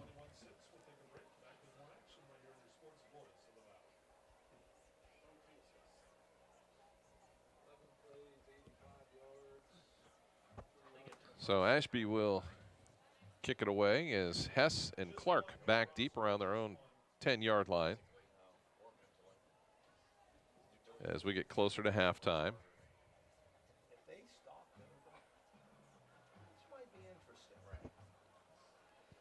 Now, you wouldn't hardly think that since he faked that punt that he might come up here with an onside kick here or anything, do you? Well, you know, stranger things have happened, obviously. I think Dover's paying attention to the kicker at this point. Let's put it that way. Hess is going to have it, and they're going to show the fake. Hess has got it up the right side to the 23-yard line, and nobody fooled it all that time. Nope. Well, decent field position for the Tornadoes, but, you know, they have the quick score offense, so they're sitting there with 3 timeouts and 3:57 to go. Well, after the interception, the Blue Devils took it 85 yards. Yeah. And whenever you see those turnovers, a lot of times you pay the price. Yes, you do. Both of, I guess if you look at it that way, both of them has kind of, you know, benefited from the other's turnover. So first down and 10. Sarah looks to the side, gets the call. Plenty of time on the play clock. 3:57 to go on the game clock. And Sarah gets it to the outside, and the drop by Kyler Folkert. Well, Zanesville's just sitting there in the zone coverage, and they're dropping everybody off and giving Dover that short throw and then come up and make the tackle, but you got to catch the ball first. 2nd down and 10. They have had plenty of opportunities deep. Clark's got it. He has the 1st down up to the 38-yard line, as it's a 15-yard pickup. You know, once the Tornadoes get into a rhythm, as you see another Stark State College replay. Yep. Clark, when you're throwing the football to Clark right now, you know, he's picking up a lot of yardage after the catch. So, you know, and they're giving him, you know, 10-yard cushion because I think they know the speed he has. So, you know, that's a good hookup right now between Sayre and Clark. 1st down and 10. Looks like it's going to be a screen here as Folker gets it to the left side and just tripped up at the 48-yard line. Boy, he just had it right there, too, because it looked like, you know, he made 2 or 3 good moves. One more missed get cut through there, and I think if Everson wouldn't have got him by the shoestrings, that could have been another quick 6 for the Tornadoes. So, but nonetheless, it's a 1st down. So the Tornadoes moving the football, getting near Zanesville territory here with 3:23 to go in the 2nd quarter.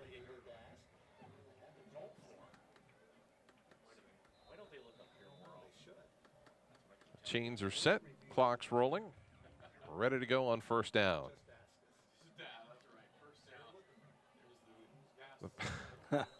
That one kind of got away flag from is him, but down. we got to throw. Got to think that's going to be a holding call, I'm not I would sure think. what we got on this one. It was thrown in the area of the offensive line, so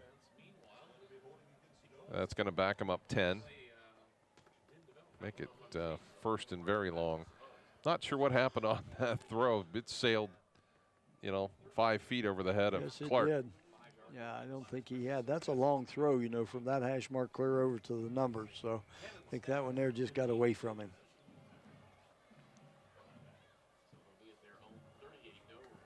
So Dover gets backed up to the 38-yard line. So it'll be 1st and 20.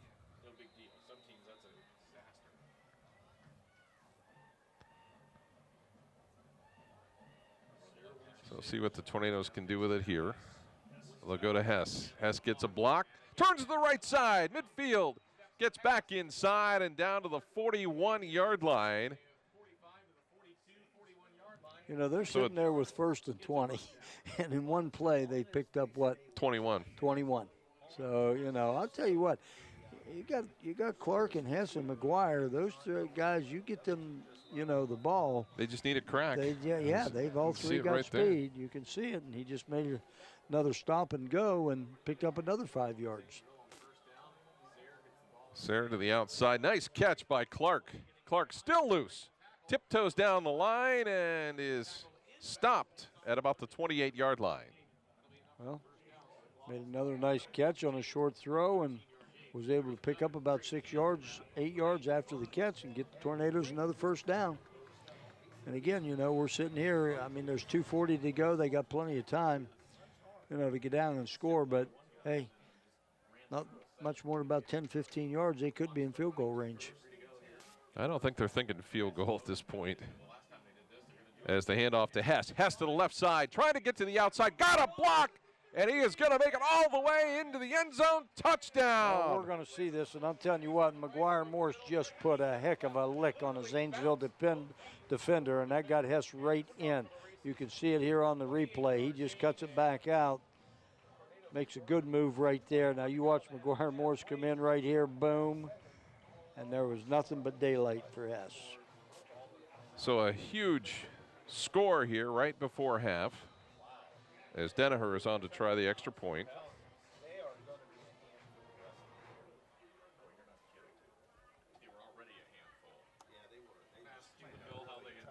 So Danaher with McGuire Morris holding. Kick is up and the kick is good. And that makes it 28-6. And again, would it take him about a minute and 10 seconds to put the score on the board? Well, he started with 4:04. Oh, okay, so, my fault. A little bit longer than that. Yeah, yeah, about a minute 40. Minutes? Yeah, okay. under 2 minutes. Okay, I'll take that one then. So the lead back up to 28-6. Zanesville's at their scoring average per game so far this season. Yes, they are. They're right on it. Dover's still 10 away, so I guess we're looking a little bit more scoring. But, yeah, Dover's just, offensively, I'll tell you, with this being our first time to see them this year, they really haven't missed a whole beat on offense. From what they've been, shown over the last 22 years, I guess. Yeah. So the kickoff by Danaher is ready to go. Martin is back.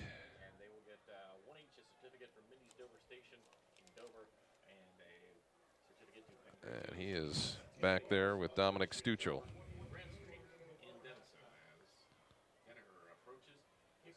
Danaher's kick is going to go to Stuchel at the 7-yard line. Stuchel tries to turn it up at the 15, and he is going to be stopped right there. Good coverage by the Tornadoes special teams on that one, because he was trying to go completely across the field as Zanesville had a wall set up, but Tornadoes saw it and was able to just pin him in back there. So now another long field for the Blue Devils to go here with 2:12 and 2 timeouts. Well, actually, the Blue Devils have 1 timeout, but I'm sorry, they do. Dover's Yes. got 3 timeouts. Yes, they do. So we'll see what Coach see if they get down to 3rd down here, and right. maybe He take might a timeout. even see what they don't get much on 1st down here. He could take 1 on 2nd down for him. So Norman with Martin. And Martin has nowhere to go.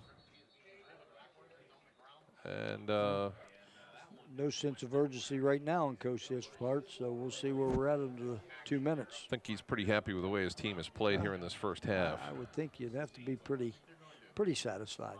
And these are the situations where sometimes you have relationships that yeah, I mean, you never know. Yeah, exactly. you never know. Yep. There's a whole respectable factor in a lot of people that coaches, go up against.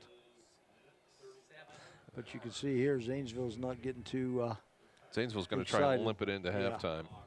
They're going to take their time here and go no urgency at all on offense. So 1:25 to go here. They hand off to Martin, and Martin is loose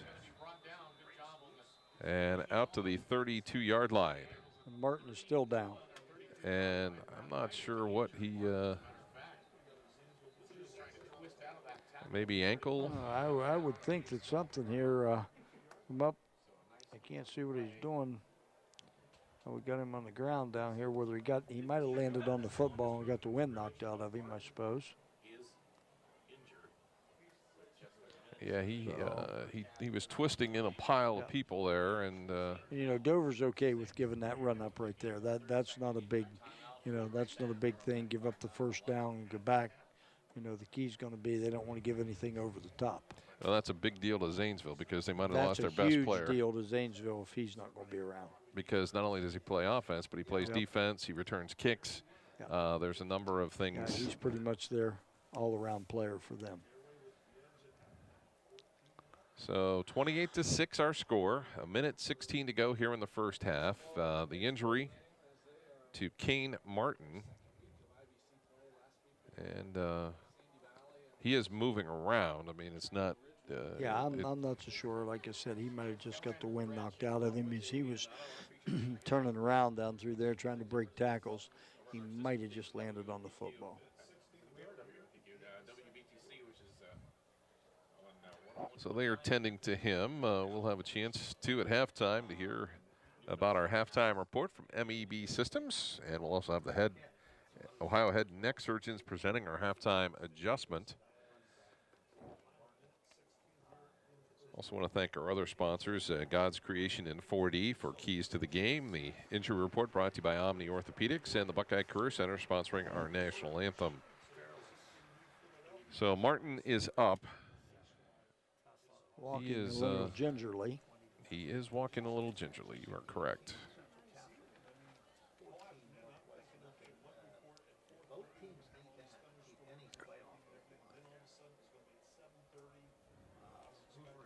So he will move to the sideline. It'll be 1st down and 10 for the Zanesville Blue Devils here.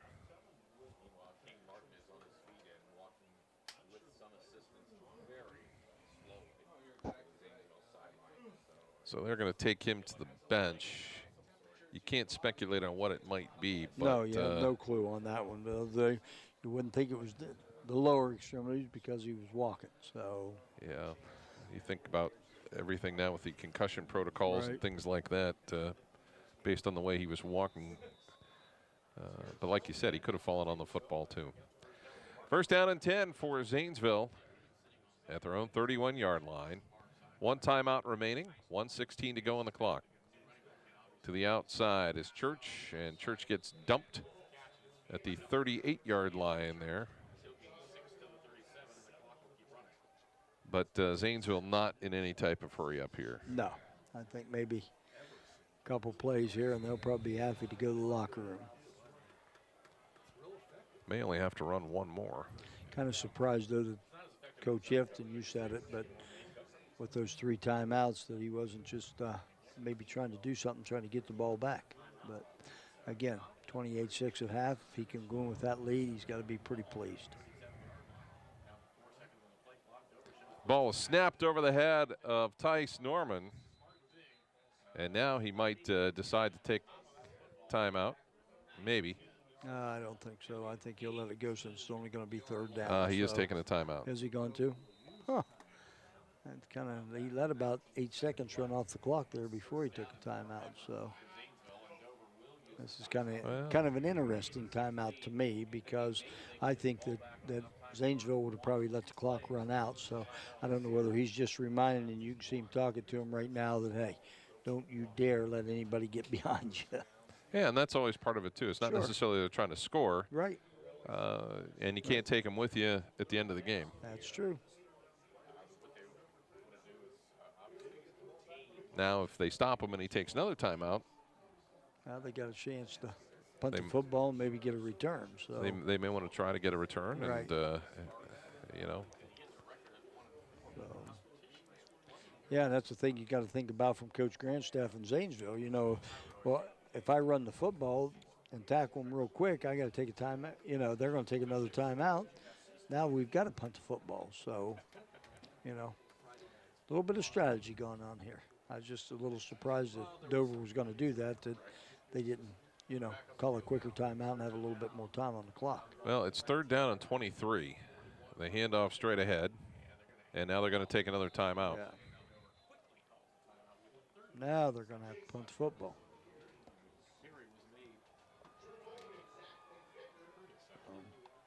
So it will be 4th down.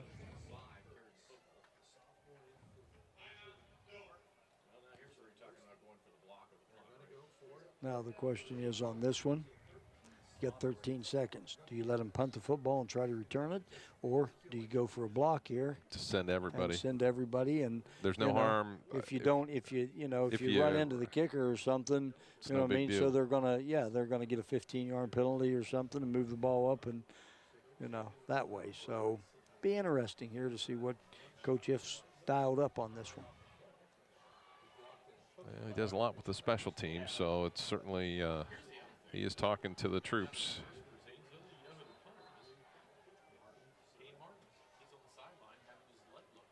Yeah, so it's going to be kind of interesting because Kane Martin punts for them as well. Yes, he does, and this is so now it's going to be Derek Gibbons will be the punter, and McGuire Morris is standing back at about his own 40-yard line. Yeah, so we'll see what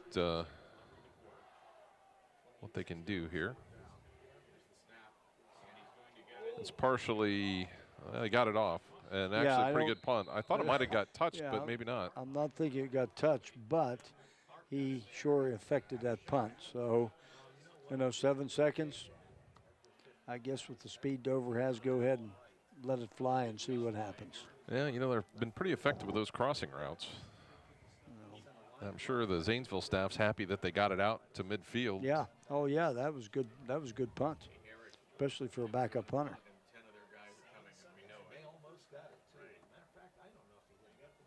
you know, it would be certainly anticlimactic if Dover would take a knee here. You know, I mean, that would be. Yeah, now what are we talking about now? I don't think that's going to happen. I think they're going to find a way to. Yeah, that would be that would be a call for the books. Yeah. Only you would come up with something like that.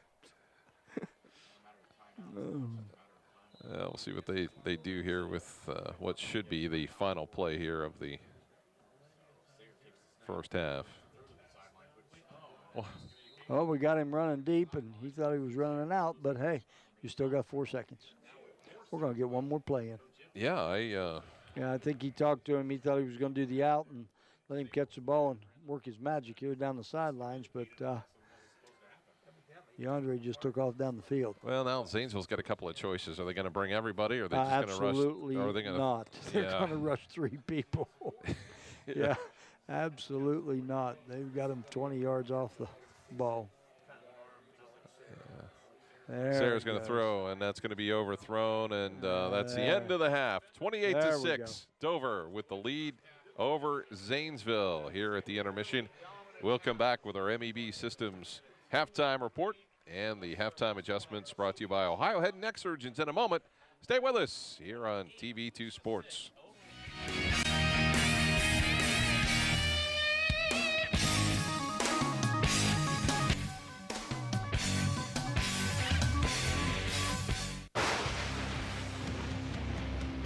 Taking the area by storm, Lightning Signs and Decals specializes in custom signs, banners, and t-shirts. Also available are full business packages. Their signs feature large format graphics, channel lettering, and light boxes and custom laser cut form letters. Visit online at lightningsign.com or visit the storefront located at 224 7th Street in New Philadelphia. Lightning Signs and Decals. We're taking the area by storm. Contact us, 330-440-3129.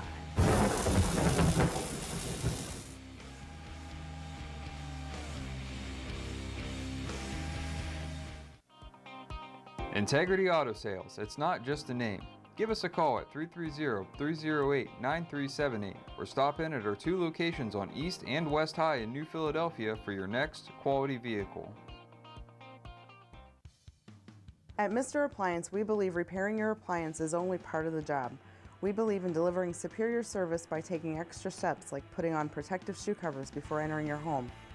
Calling Mr. Appliance is a smart choice as we charge by the job and not by the hour. When our in-home service professional arrives at your home, you'll get a complete diagnosis of your appliance problem and a solid quote before any work begins. When you call Mr. Appliance, you can be sure a courteous, highly trained service professional will arrive at your home on time with a clean uniform and an ID badge. We conduct a background check on all our service professionals as we want to be the repair service you can trust. For the service you can trust, call Mr. Appliance toll-free at 330-874-6017 or visit online at www.mrappliance.com. Hi, this is Jan McInturf. Our community is a great place to live. That's why McInturf Realty proudly sponsors our local high school sports.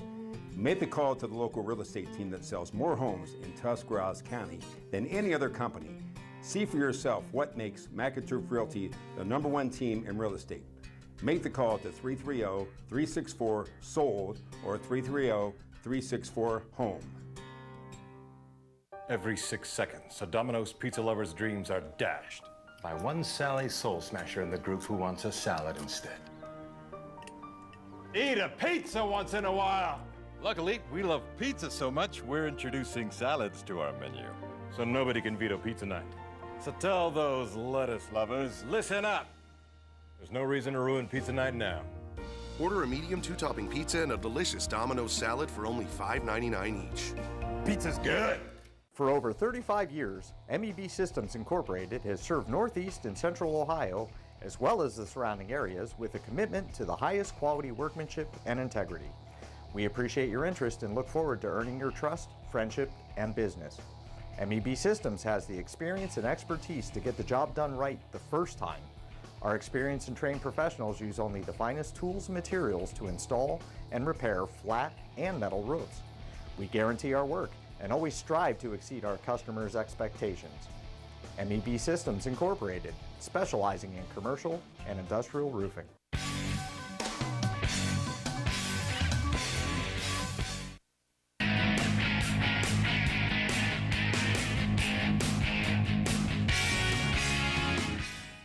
And welcome back. It's halftime at Crater Stadium in Dover, 28-6. The Dover Tornadoes leading the Zanesville Blue Devils.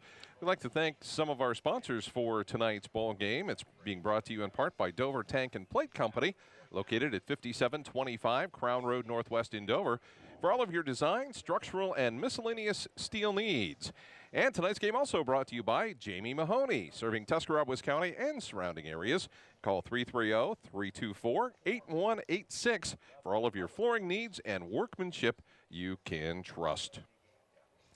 We move on now to our halftime report brought to you by MEB Systems, serving Tuscarawas and surrounding counties. MEB Systems is your flat roof specialist. Give them a call today or visit their website at mebsystems.com. So, Chuck, pretty good first half for the Dover Tornadoes. Oh, a very good first half. I thought offensively and defensively, Dover, they played well on both sides of the football. And, it goes to show here with this 28-6 lead that they have. So, we'll get the stats up here and look at those. And, you can see them right here. Rushing, they rushed the ball 57 yards, 10 of 19 passing for 189 for 246 total yards. That's pretty good offensive output in the first half. They did have one turnover on an interception. Zanesville 71 yards rushing. That all had to do pretty much with Martin and the quarterback and the option play. But what we're looking at right here is Mr. Martin will not be in uniform for Zanesville the second half, as they were tending him on the sidelines there in the second quarter with possibly an ankle injury. 9 of 12 passing for 97 yards for a total of 168 yards, where that pretty much 85 of that came on their one series that they scored their touchdown on. So, good half for Dover. Good half for Dover. That's our halftime report brought to you by MEB Systems. Ohio Head and Neck Surgeons bring you our halftime adjustment. They're located at 400 Medical Park Drive, Suite 103 in Dover. Get your next checkup at Ohio Head and Neck, offering certified licensed audiology services, board-certified ENT physicians, and full-service allergy testing and treatment. What do the Dover Tornadoes need to do to keep the pedal down? Stay consistent on what they're doing right now.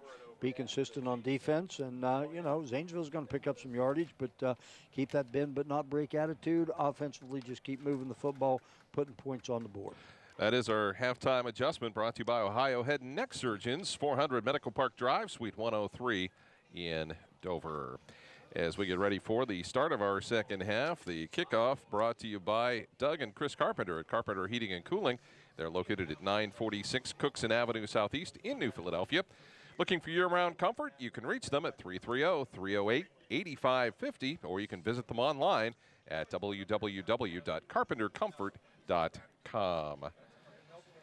Also, tonight's game being brought to you in part by New Philadelphia Elks Lodge number 510, located at 1180 Union Avenue Northwest in New Philadelphia. Open to members and their guests after the game. So Jack Denneher will kick it away here for the Dover Tornadoes as Zanesville will get the football. People bundled up. Kind of a light crowd this evening for homecoming. I want to congratulate Cameron Robig, who is the homecoming king, and Stella Corns, who is the homecoming queen.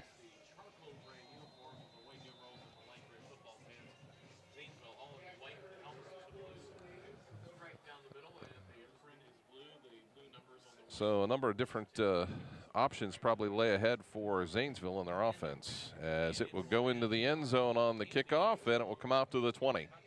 Well, Zanesville's going to have to come up here with some offense now with Martin out of the football game for him, because, he was pretty much a do-it-all guy. He was offensive running back, catch the ball out of the backfield, and then defensively he was a stud for him. So with him gone, that's puts a hurt a little bit on Zanesville's offense. So it's all in the hands, I guess, now, possibly the quarterback here to make things happen for him. It's not what you want to see on no, because 1-4 team. No, you could see in the stats, they did have almost 100 yards rushing and, about 150-yard passing. So they were kind of, making things happen a little bit. But now they're going to have to bring in a new running back for him. And it's J.C. Curtis who is in the backfield. See what they can do. And he will get the carry runs hard. Stopped at about the 26-yard line. Well, it's a good start for the Blue Devils right there. Pick up about 5.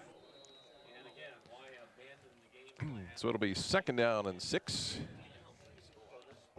And again, you know, you look at this, I mean, there's no way that Zanesville's going to abandon what they do. You know, they're going to try to be a little bit balanced. So they're just going to have to come up with a way to get the running game going.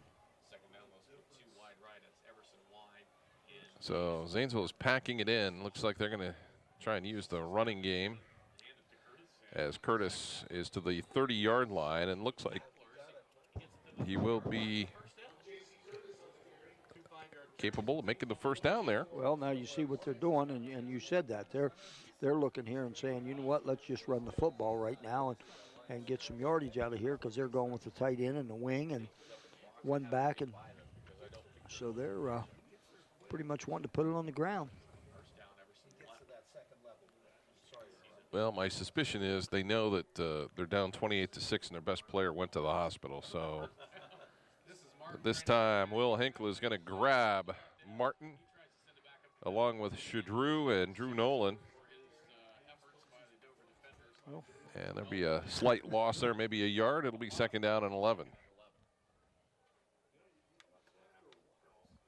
That's the thing about it is now, you know, you go into that kind of a tight formation offensively, and you can keep those 2 linebackers right in the box and don't have to worry about the pass too much, and they can key on that tailback. So it'll be 2nd down and 11.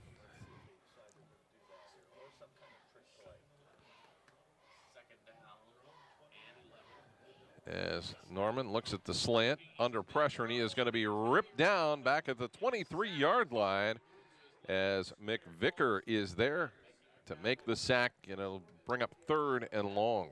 You know, that helps right there too, Scott, because you can, you know, you can kind of pin your ears back a little bit, especially if you have a slant on or something defensive line-wise, and just, you know, go after that quarterback right now and not have to worry about anything when he rolls out. So, nice play by the D-line of the Tornadoes. So 3rd and 16. So Curtis lined up behind Norman. Norman's going to look to pass the football. Now he's going to run it. Now he's not going to get to the first down, and he is nailed at about the 33-yard line by Will Hinkle. Tell you what, Hinkle's kind of been all over the field tonight defensively for the Tornadoes. He's making a difference. It's 4th down. And Zanesville again will trot out Derek Gibbons to punt it away. McGuire Morris standing back right at his own 37, 38-yard line, awaiting the punt. The left footer will tow it. And they're going to kick it away from Morris, and that's going to be pretty good field position here for the Tornadoes. Yeah, that should be. That wasn't a very good kick on that one, but you know, it could be one of those things too that they're trying to keep it away from Morris too. So the ball will be placed at the 49-yard line of the Tornadoes, where Dover will have it with 8:49 to go here in the 3rd quarter. This is going to be a big win here for the Tornadoes if they can hang on here, leading at 28-6. You just have a sense that the offense is going to break loose here again. Well, you think with pretty good field position right here that. Well, they know they were so close on a couple of big plays in the first half. Sayre across the middle, and it's caught by Folkert. Nice catch right there for Folkert to get down and get after that one. It was throwing for the only place that anybody could catch it was Folkert. So good start for the Tornadoes there with about now. We got 2nd and 1. 2nd and 1. Hess comes into the backfield, takes the carry, has the first down, stays in bounds at the 39-yard line. It's been a pretty successful running play that Dover's got right there with Hess, getting him on the edge and letting him use his speed to. Haven't seen any of the wing T so far. They've stuck with this 5 wide. You know, Zanesville's trying to do some things up front defensively and bring some linebackers and things, but I'll tell you, the offensive line for the Tornadoes are picking everybody up that they're sending. First down and 10 for the Tornadoes at their 39-yard line of the Blue Devils.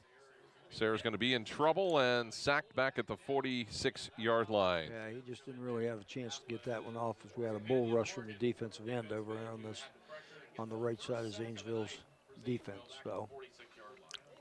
So those things are going to happen, and that will take it back to the 46-yard line. I think that's what Zanesville's looking to do. They only have 3 down linemen, but they're trying to bring their corners and linebackers on some stunts here to mess the timing up of the Tornadoes. So it'll be second down and 17. Sarah's going to go long. Hess is out there and overthrown again. Hess kind of turned the wrong way on that one, and like you said, it went on his back shoulder, and he couldn't quite get turned around enough. And again, he had about a half a step on the defender. Those are the kind of plays that you, in a close game, want to make. Yeah, you got to make those kind if you're going to go deep. And that's the thing I've noticed that Dover has done a little bit more tonight than normal is throw the deep ball. So third down and 17. And we'll get an easy 5. Good job by Sarah on that one just to change up the count, pick up an easy 5. So that makes it third down and 12. And that puts a whole new light on things. You know, you could possibly be in 4th down territory right now with that penalty. And that ball is batted down, and I'm going to think they're going to punt the football here. Yes, I would think now. I thought maybe if they were coming up with 5 or 6 yards, they'd have been okay on that. But I think they're pretty much in a situation to punt the football right now. And, hey, good job by the Blue Devils defense to hold on that series. First punt for the Tornadoes tonight as Dre Hess will drop back to kick it for the Tornadoes. It'll be Dominic Stuchel back for the Blue Devils on his own 10-yard line.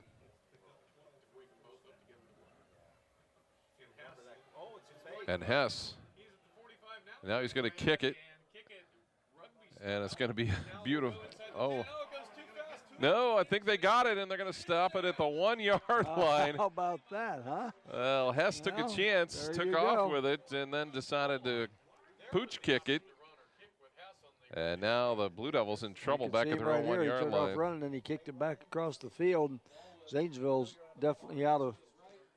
They almost had trouble with it. They almost had it because that ball took a big bounce. But I'll tell you, McGuire Morris got to it. Who it was? Yep, and he did.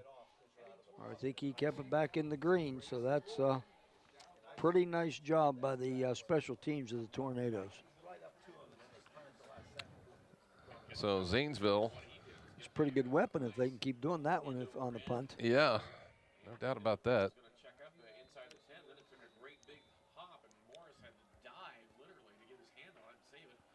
So the Blue Devils, news is not good for them as it snapped over the head of the quarterback. It was Jamari Matthews. It was in there, a safety for a 2-pointer, makes it 30-6. Now it really looks like the Tornadoes knew what they were doing, doesn't it? So, yeah, so that's going to give them 2 points there, and they're going to turn around and get the football in pretty decent field position, I would think.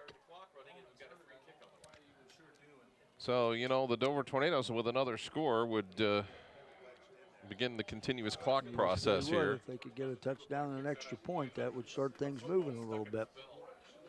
Certainly is a game that well, not completely out of control, is pretty much in favor of the Tornadoes at this stage. Yes, I would think so. And, you know, I realistically, you know, just knowing, you know, what we knew about Zanesville and their football program and even their record, you know, coming in, and you said it early in the game, you know, they played some pretty good competition, you know, coming into this football game tonight. And I really thought that, you know, this was going to be a pretty good knock-down, drag-out football game, but right off the bat, the Tornadoes kind of took it to them. So, well, I think we know that Dover is better than 2 and 3. Yes, they are. Zanesville, I'm not so sure is better than 1 and 4. Well, now as I look at it now, I'm going to have to agree with you on that one.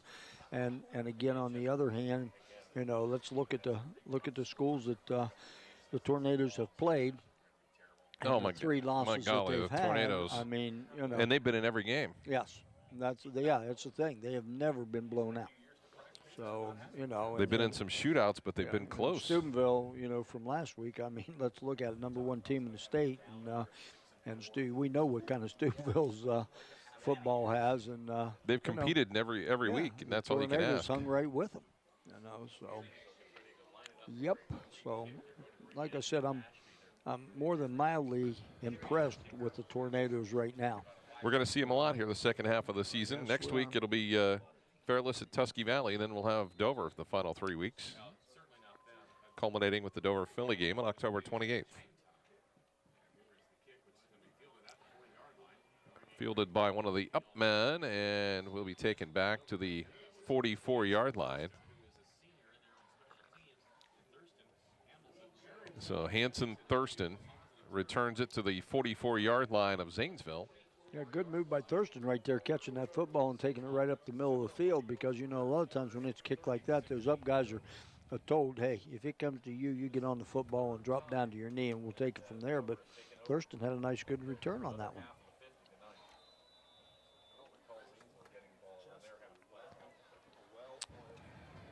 So we'll see what the Tornadoes can do. Hess with a nice grab. Gets a pass to tackle, still on his feet. Going to head to the end zone, and a touchdown, an unbelievable play from 44 yards. That run of 44 yards right there. First of all, it all started out with the catch he made. You can see it right here. It was thrown behind him. He kind of made a one-handed catch on that, and then he just started picking his way down through. A couple nice blocks by the Tornadoes, but that was pretty much Hess right there. There's 2 good pickups right there on blocks, and you're not going to catch him when he splits you. Oh, my. There you go. Another replay there by Stark State College. That might be the play of the night. Wow.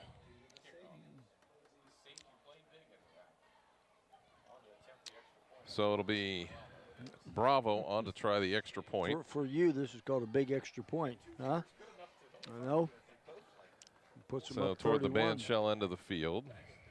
Kick is up, and that kick is good. I'm really kind of like to know, Coach, If's theory on this is do these guys, these extra point guys, they just kick every other extra point? Or, that must be. Well, they're both. They're equally. They're both great kickers. They both can really kick the ball, and so I think they're just taking turns scoring extra points for the Tornadoes.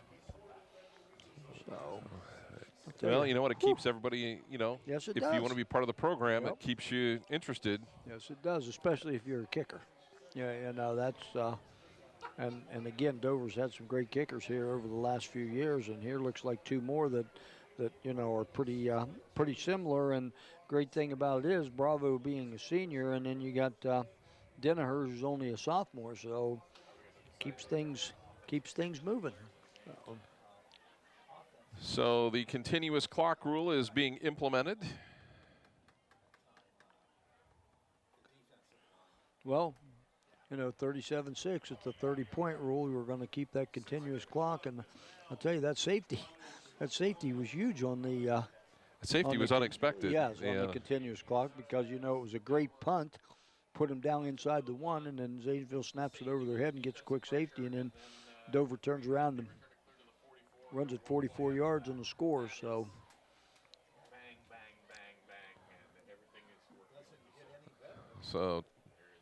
the chip kick, the 15, the 20. Stuchel is going to be tripped up at about the 23-yard line. And a penalty flag goes down. The tackle was made there by Anthony Giamo. Well, this will be interesting. It could be a block in the back on this one, because that penalty flag came about 35 yards away too. So, and if that backs him up even further.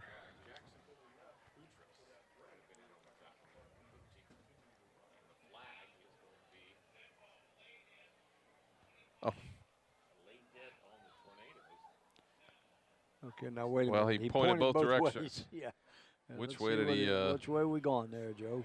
Looks like it's going to go against the Blue Devils.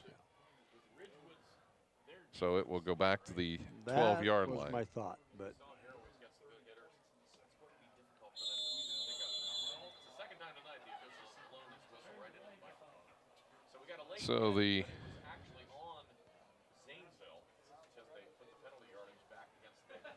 So Zanesville starts in the hole again as J.C. Curtis is lined up behind the new quarterback, and that is Jamari Matthews.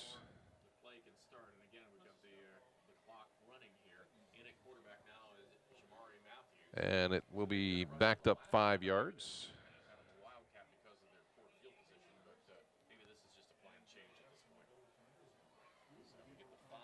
So I think they've still got a lot of questions as far as the Blue Devils go.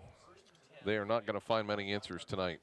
Well, now you're in a situation, too, that, you're bringing in a new quarterback, getting him some, time. And I don't want to say Coach Greenstaff has just given up on it, but well, Matthews taken out of bounds by DeAndre Clark on that far side. And you said it a little bit ago, of keeping kids interested, getting them playing time, things like that. It's no different than Dover putting extra kickers in or extra people in who are almost equal to each other. Hey, when you're 1-4 right now.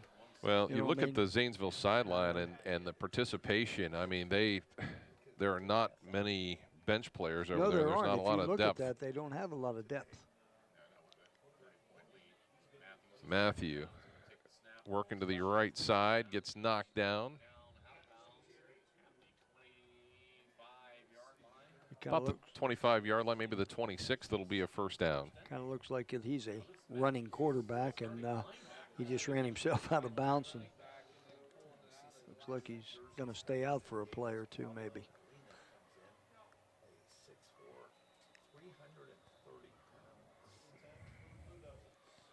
Well, he's coming back in, so. Got the play from the sideline. Clock down to 4:15 to go here in the third quarter.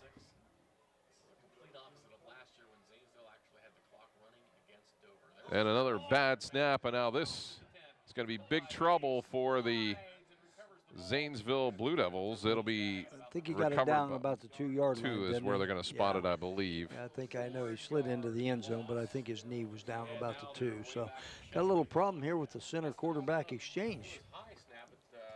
That has not been smooth all night. I thought he might have had a chance to grab it, but well, that's kind of tough to do when that ball's going backwards, and that there's gray jerseys beating down on you. Yeah. I mean, it's just instinct. Even though you don't have eyes in the back of your head, they're coming. Yeah, there's incentive when something like that happens. So it'll be second down and 34.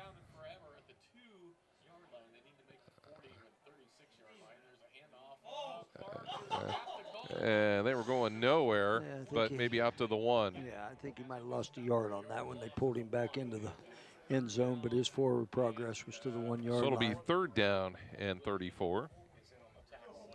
This is a bad situation too, because everything that Zanesville does is out of the shotgun, no matter where it's at.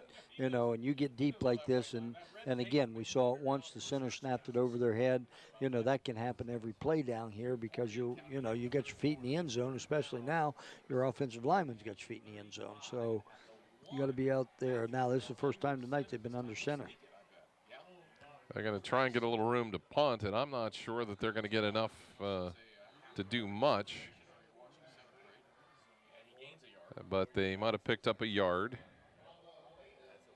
And now it's almost a situation. Do you try and punt it, or do you run out the back of the end zone? You gotta punt the football. There's no question about it. But I'll tell you what, look where McGuire Morris is going to end up at the 40-yard line at best. I would look. They would probably kick it away from him if they can. I think if I was him, I'd come over here to the Dover sideline. You might get a. It was almost blocked. Actually, pretty decent punt. Morris is going to take about his 39-yard line. And down to the 31-yard line. no flags down, so that's a good thing. Looked like Dover had a wall set up to their bench side, but I'll tell you, Trey Yarborough for Zanesville came through and made a nice tackle on McGuire. So good field position, no to start with for the Tornadoes. Minute 44 to go in the quarter.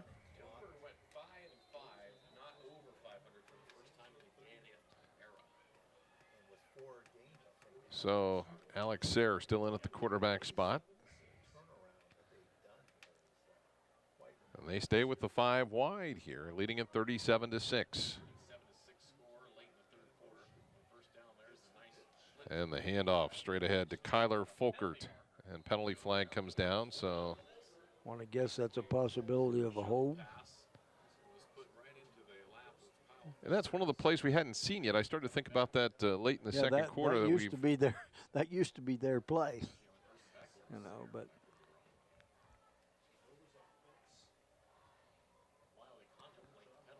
We might see the end of the third quarter here before they get the penalty marked off. Maybe they're taking their time. Yeah. To make sure.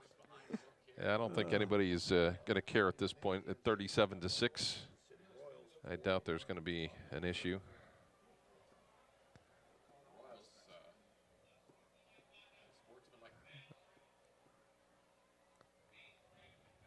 Oh, a little surprise. We had an unsportsmanlike on the bench. I don't know that I've. On the Tornadoes, yes, apparently. I don't know what happened there. Must be too many people in the white box or something. I'm not sure. All I know is we've run about a minute and something off the clock. Yeah. I hope Dover hurries up and gets a playoff here so it doesn't look so bad.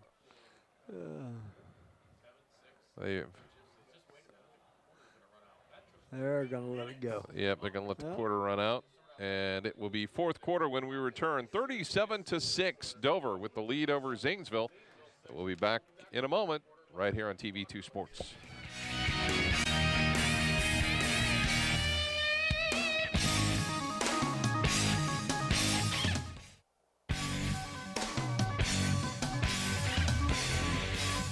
Myers & Miller Podiatry provides complete foot and ankle care to patients of all ages. The practice was established in 2000 by Dr. Adam Myers and has grown to include Dr. Andy Miller in 2007, Dr. Jason Bakich in 2010, and most recently Dr. Kristen Henry in 2015. Our core values of respect and honesty are the basis for how we manage our practice, and we continue to grow by building relationships with our patients in order to better serve their needs. Myers & Miller Podiatry serves Tuscarawas and Holmes counties with offices in Dover, Sugar Creek, Newcomerstown, Millersburg, and our newest location in Uricksville. Let's get started with building our relationship.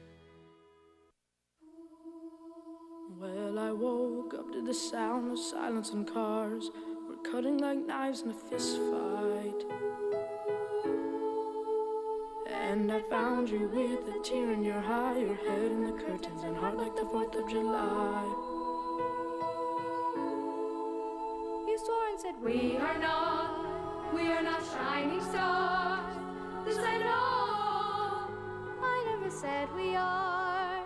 If you're lost and alone, or you're sinking like a stone, carry on. May your past be the sound of your feet upon the ground. Carry on. Carry on, carry on. We are shining stars, carry on, invincible. We are who we are. No matter where you are in life, Stark State is the smart choice. The lowest tuition rate in the area, along with flexible schedules, online courses, and degrees that lead to in-demand careers or make it easy to continue your education. Small classes, professors with real-world experience, and a campus close to home. Plus, more than 92% of Stark State grads secure a job or continue their education. Choose Stark State College. Spend less, earn more, go further. Register now. Are you recovering from orthopedic surgery, experiencing low back pain, or pain resulting from an injury? If so, choose Trinity Hospital Twin Cities Rehab Center. Their experienced team of physical therapists provide personalized care to help you return to normal activities as soon as possible. Choose the Trinity Hospital Twin City Rehab Center at Denison. Call 740-922-6675 for more information.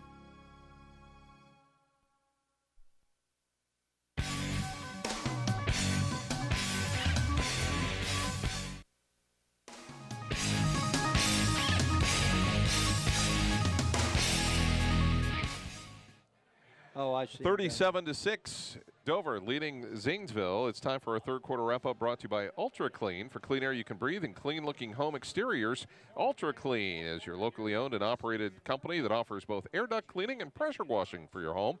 Give them a call at 330-243-3996 to help clean up the air you and your family breathe and your home's outside appearance.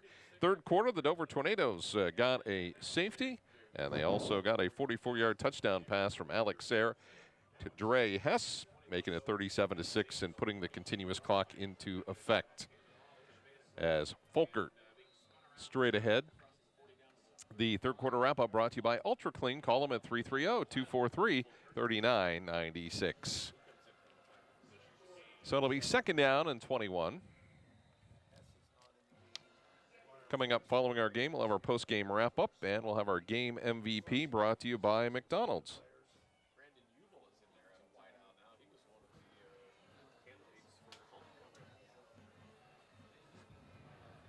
So Sayre getting ready to take the shotgun snap, looks to the outside. Folkert's got it, and then he's taken down right at the 37-yard line. And Sayre took a hit and might have lost a yard there, making it third down and 14.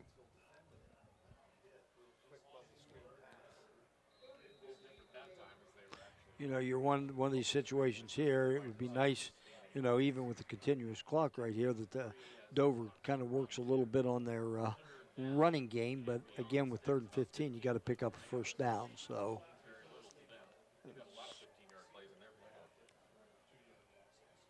10 minutes and 40 seconds to go.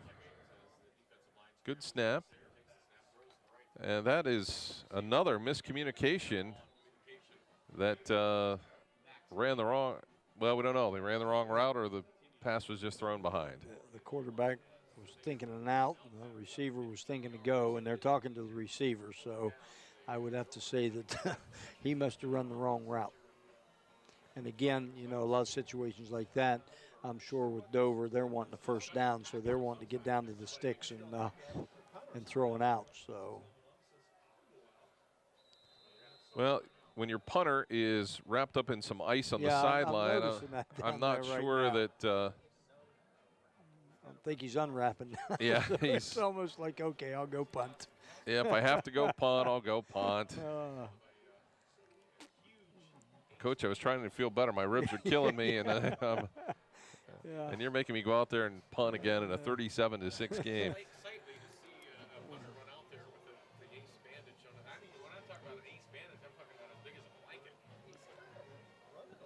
So Hess will punt here again on 4th down and 15. Last thing Dover wanted to do is have to take a timeout. Yeah, that wasn't what they wanted, but I assumed that, you know, Hess wasn't thinking about it that time. The trainer's telling him to get this wrap on him, and you know.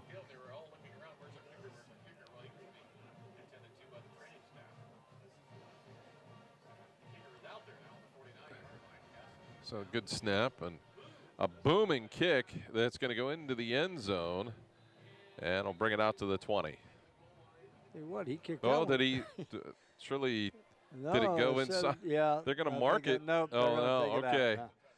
They had to check that pylon down there. They weren't sure if that ball, but I kind of noticed it kind of landed in the red down there. Yeah, so I thought when it landed in the red, that would have been pretty obvious that it was. I thought he was going to mark it in the, you know. Yeah, it looked like he boy, you talk about add an insult to injury. Yeah, put him down on the half-yard line. I'm thinking, wait a minute, that's a no-brainer. That landed right in the red. So, oh well, you know. Coming up following our game, we'll have our post-game wrap-up. Then we'll have our MVP brought to you by McDonald's.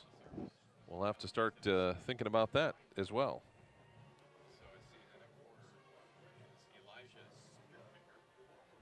There's one name that surfaced in a number of touchdowns.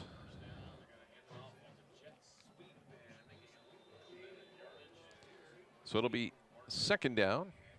And after the gain of 4, it'll be second down and 6.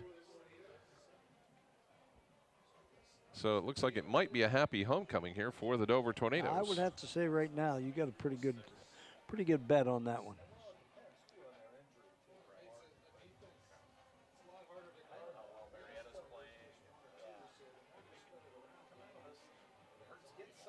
So the Tornadoes can make up some ground here. You know, if they can run the table, playoffs are certainly a possibility. Oh, definitely.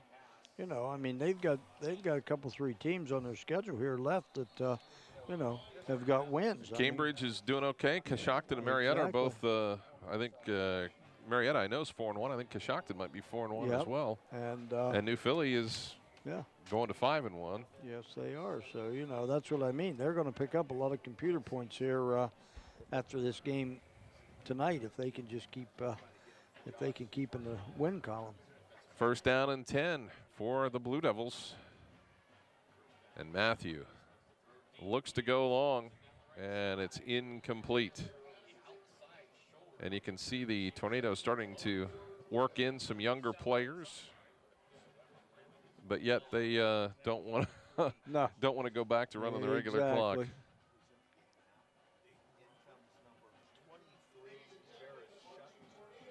So it'll be second down and 10.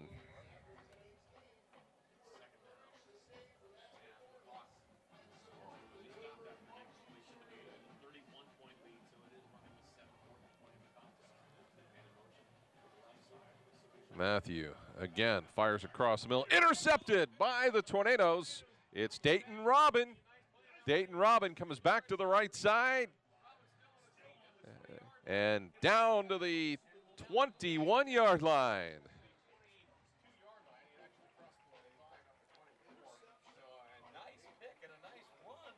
So the Tornadoes are going to get it back. You can see it right here. Just a nice pick. Steps right in front of the receiver and was able to get down through here, and pick his way for about 25-yard interception return. So that right there puts the Tornadoes offense now in pretty good field position here to keep things out for the Blue Devils with 7 minutes to go. Again, thanks to Stark State College. Why pay more for a quality education? At Stark State College, affordability is the key. More than 280 degree and certificate options while saving thousands. Just visit starkstate.edu today.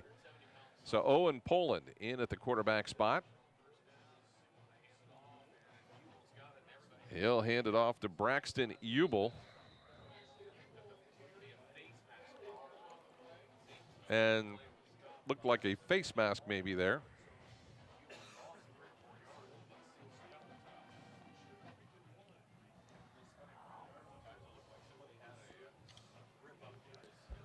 So it is a face mask against Zanesville. That will add some additional yardage to that play. More importantly, to be a first down for the Tornadoes. As James Drury in the backfield with Owen Poland. First down and 9 after the penalty is marked off.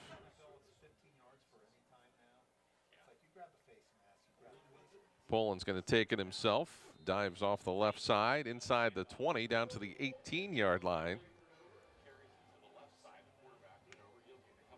Tell you, Owen Poland, sophomore, 6'4", 170. That's pretty good height for a quarterback, and you know, Dover's been known to put a few good quarterbacks through the system, so he must be the one up and coming. Well, you've got Sayre for 2 more years, yes, so you do. There's not much time for him to not be, much space. Be in the mix. Yeah. So, I'll tell you what impresses me tonight with Dover, basically, is their skilled athletes and the speed that they have. You know, speed is unbelievable. Yeah, I mean they've been able to get to corners in the running game. They've been able to get downfield in the passing game. And like I said, we've never really seen Dover throw this many deep balls. You know what I mean, in the game. In the backfield now is Mason Stutzman along with Poland. Folkert will take the little shovel pass pitch, and not much there. You got 4th and 4, so, you know, not to add insult to injury or anything, but do you go ahead and try to kick a field goal just to, you know what I mean, just to give your field goal kicker a chance? That's what they're going to try. So here in the 4th quarter, they'll try a field goal attempt. Looks like it's going to be about a 33-yard attempt. High snap, kick is up, and it's going to be wide to the left. It's no good. Kind of threw Bravo's timing off, I just think, just a little bit with that high snap. So, but again, didn't hurt anything. Give your kicker an opportunity to try a field goal. And had the same thing happen with a tee shot, you know. Yeah. And that ball doesn't move, so. So it'll be 1st down and 10 for Zanesville with 4:06 to go. And the clock running continuously here at Crater Stadium in Dover. This one was in a lot of ways over at halftime. Yes, it was. In fact, you know, after it became, what was it, a score, make it 14-7 or made it 21-7 here. After that, the Zanesville was on an uphill battle the whole evening, but nice run right there by the quarterback. Matthew all the way out to the 40-yard line. Be able to pick up, so, you know, it's one thing about him. I mean, we've seen him throw the ball a couple times, but I'll tell you what, he moves the football with his feet.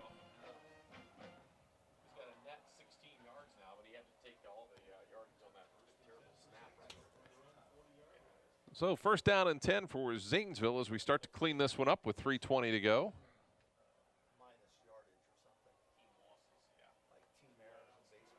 As Matthew looks to go long again, that's going to be overthrown and intercepted by the Tornadoes. It's Jared Shutt. Jared Shutt is on his feet to the 46-yard line where Dover will have it again, 1st down and 10. Well, nice job by Shutt on that one. He threw the ball a little bit over his receiver's head. Shutt was playing safety and deep, so he was able to just come over and snatch that one out of the air and go ahead and get another nice return on an interception for the Tornadoes.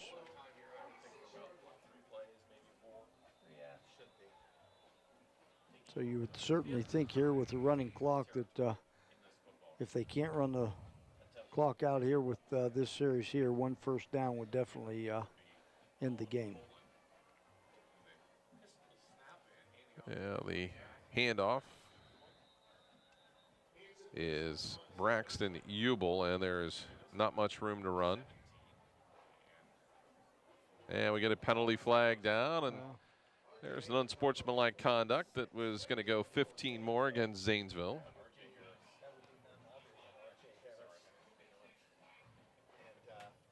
A little bit late in the game for that. Yes, it is, and that just shows nothing but 1 and 4 and now 1 and 5 frustration on a football team.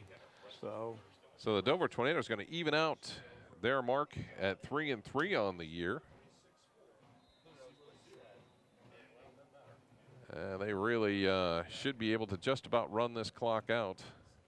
I would think so now. That was what they kind of needed, was 1 more 1st down, and that would about take care of it. So, and again, you know, talking about Dover, I mean, I'm pretty impressed with them tonight, and they were able to do a lot of things, nothing offensively, but I thought defensively they, you know, they stepped up to the occasion. Well, one thing we know, Dover's headed in one direction and Zanesville's headed in the other. Yes, we do. So, and, you know, again, we talked about a little bit ago, but, you know, Dover runs the table here. They got a good shot at, ended up 7-3 of probably putting some points up and maybe getting in the top 8 in their region. So the Tornadoes can let the play clock run down here,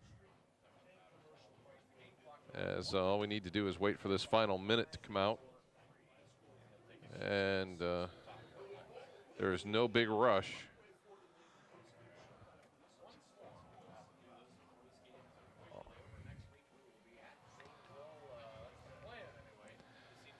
So down to 40 seconds to go. coming up, we'll have our McDonald's MVP and our post-game wrap-up as well.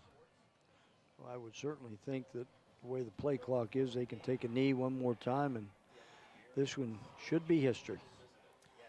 Don't think Zanesville will have any problem with that. They're already lined up on the far side.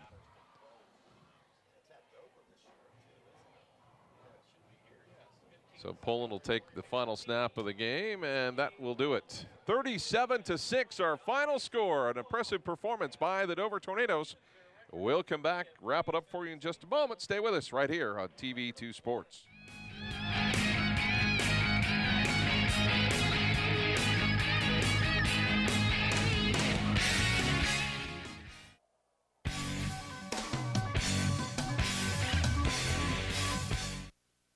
Omni Orthopedics comprehensive programs provide early diagnosis and successful treatment for every musculoskeletal problem.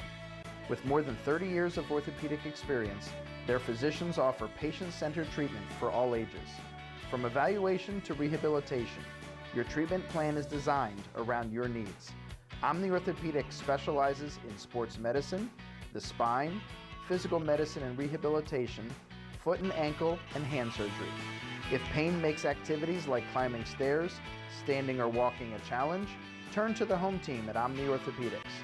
Their mission is to provide you with the highest quality and most advanced orthopedic services so you can get back in the game. Located in the Oxford Medical Arts Building, Omni offers a full-service facility including digital x-ray and physical therapy. So there's no need to travel when quality care is so close to home. Omni Orthopedics, setting the standard in orthopedic care.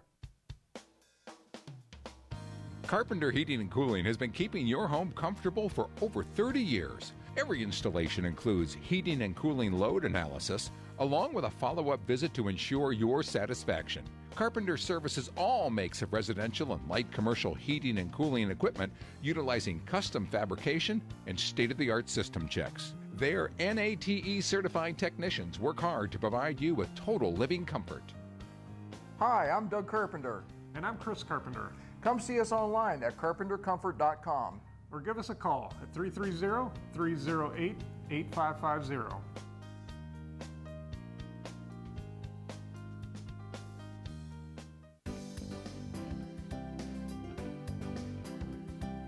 For clean air you can breathe in a clean-looking home exterior, Ultra Clean. Locally owned and operated, offers both air duct cleaning and pressure washing for your home. Give them a call at 330-243-3996 to help clean up the air you and your family breathe and your home's outside appearance.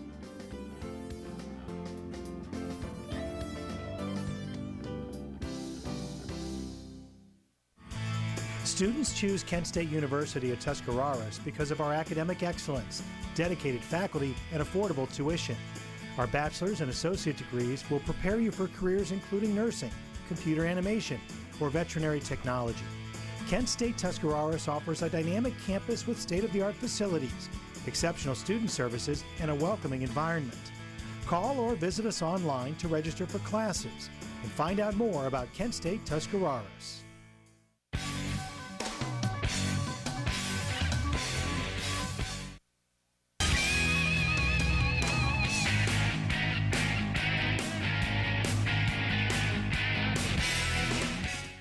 The Dover Tornadoes pick up a 37-6 ECOL victory over the Zanesville Blue Devils at Crater Stadium, running their season mark to 3-3, while Zanesville falls to 1-5. Welcome back to our post-game wrap-up show here on TV2 Sports. Chuck, I'll tell you what, a win is just what the doctor ordered for the Tornadoes. Well, we talked about that at the beginning of the ball game. That was the key to Dover, because they get this one here, you know, they could make things happen here in the second half of the season. And, you know, they come out pretty convincing offensively and defensively. So got to be pretty impressed tonight with the Tornadoes. So let's take a look at the numbers. Well, you can see all the way Dover had it, 60 yards rushing, 14 of 26 passing for 240 yards, 300 yards of total offense, had one turnover, and that was in the first half.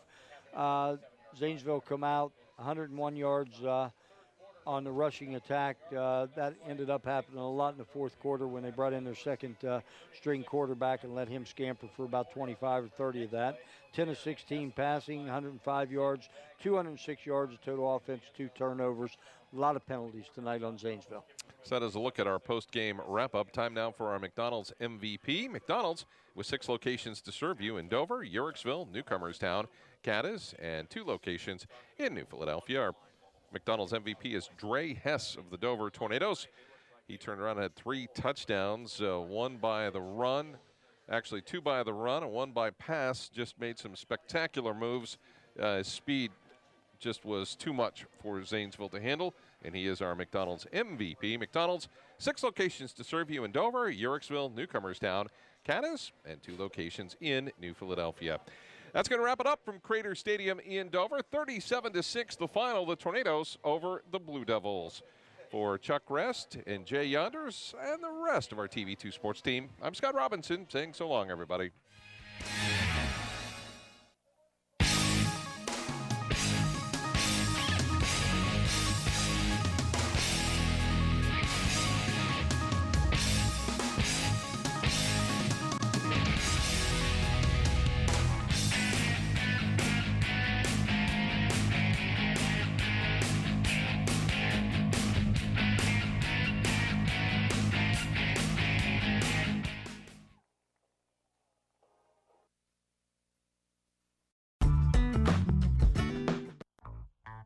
Sharing the things you love comes naturally.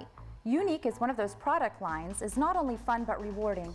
I'm Shanda Miller with Unique, home of the 3D Fiber Lash Mascara. And if you're interested in one of the fastest growing lines of beauty products, I would invite you to join me on Facebook or visit my website for information on how you can become unique. Hi, I'm TV2 Sports Talk's Bill Morgan. Some people are outstanding at playing sports, and then there's me.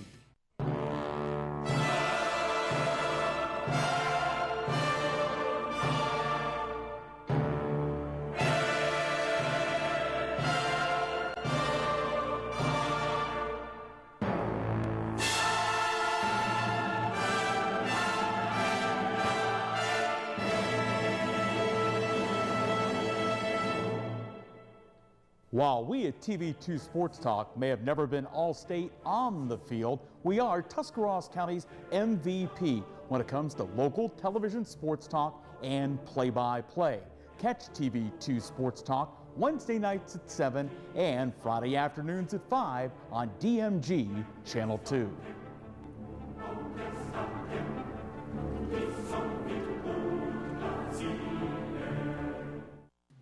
Welcome to the UPS store located at 513 Mill Avenue in New Philadelphia, across from Newtown Mall in between Staples and Lowe's. We offer UPS shipping, freight services, DHL international shipping, and accept prepaid UPS packages. We carry an array of packaging and moving supplies. Let our certified packaging experts prepare your shipment. We do more than just shipping. We also offer black and white and color copies, mailboxes, faxing and notary service, as well as full-service printing. From business cards to yard signs, we print everything in between. Visit us Monday through Friday, 8 to 6:30, or Saturdays, 10 to 4. Think Eagle Travel Plaza is just for big rigs? Think again. Take the short haul to I-77 and Route 39 in New Philadelphia and fill up more than just your gas tank. Bring a trucker's appetite to put down our famous Eagle Burger, or try our all-you-can-eat buffet that offers a wide selection of your home style. Start your morning off right. You can enjoy the breakfast bar every morning from 6 a.m. to 11 a.m. for $7.99. Make sure to stop back for our lunch and dinner buffets daily from 11 a.m. to 9 p.m. Or every day we feature a taste of India with tandoori and curried chicken styles. Carry out available. Call 330-339-4080, or if you need it fast and fresh, stop at the Fuel Island for fresh pizza, hot subs, deli subs, and sandwiches. Myers & Miller Podiatry provides complete foot and ankle care to patients of all ages. The practice was established in 2000 by Dr. Adam Myers and has grown to include Dr. Andy Miller in 2007, Dr. Jason Bakich in 2010, and most recently Dr. Kristen Henry in 2015. Our core values of respect and honesty are the basis for how we manage our practice, and we continue to grow by building relationships with our patients in order to better serve their needs. Myers & Miller Podiatry serves Tuscarawas and Holmes counties with offices in Dover, Sugar Creek, Newcomerstown, Millersburg, and our newest location in Uricksville. Let's get started with building our relationship. Just wanting to be a police officer, I knew this was a great start, and it turned out to be a fantastic one. Just be able to actually see what you're doing, what you're working on, and understand how you can take one thing and turn it into something else. We got to creatively use skills and academics and see how we can place them into our fields. It was pretty much I had the key to open the door, and that was from Buckeye.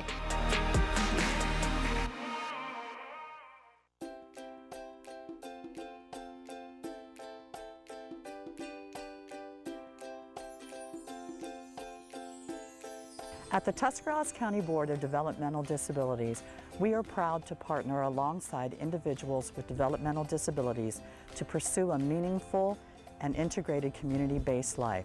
It is our objective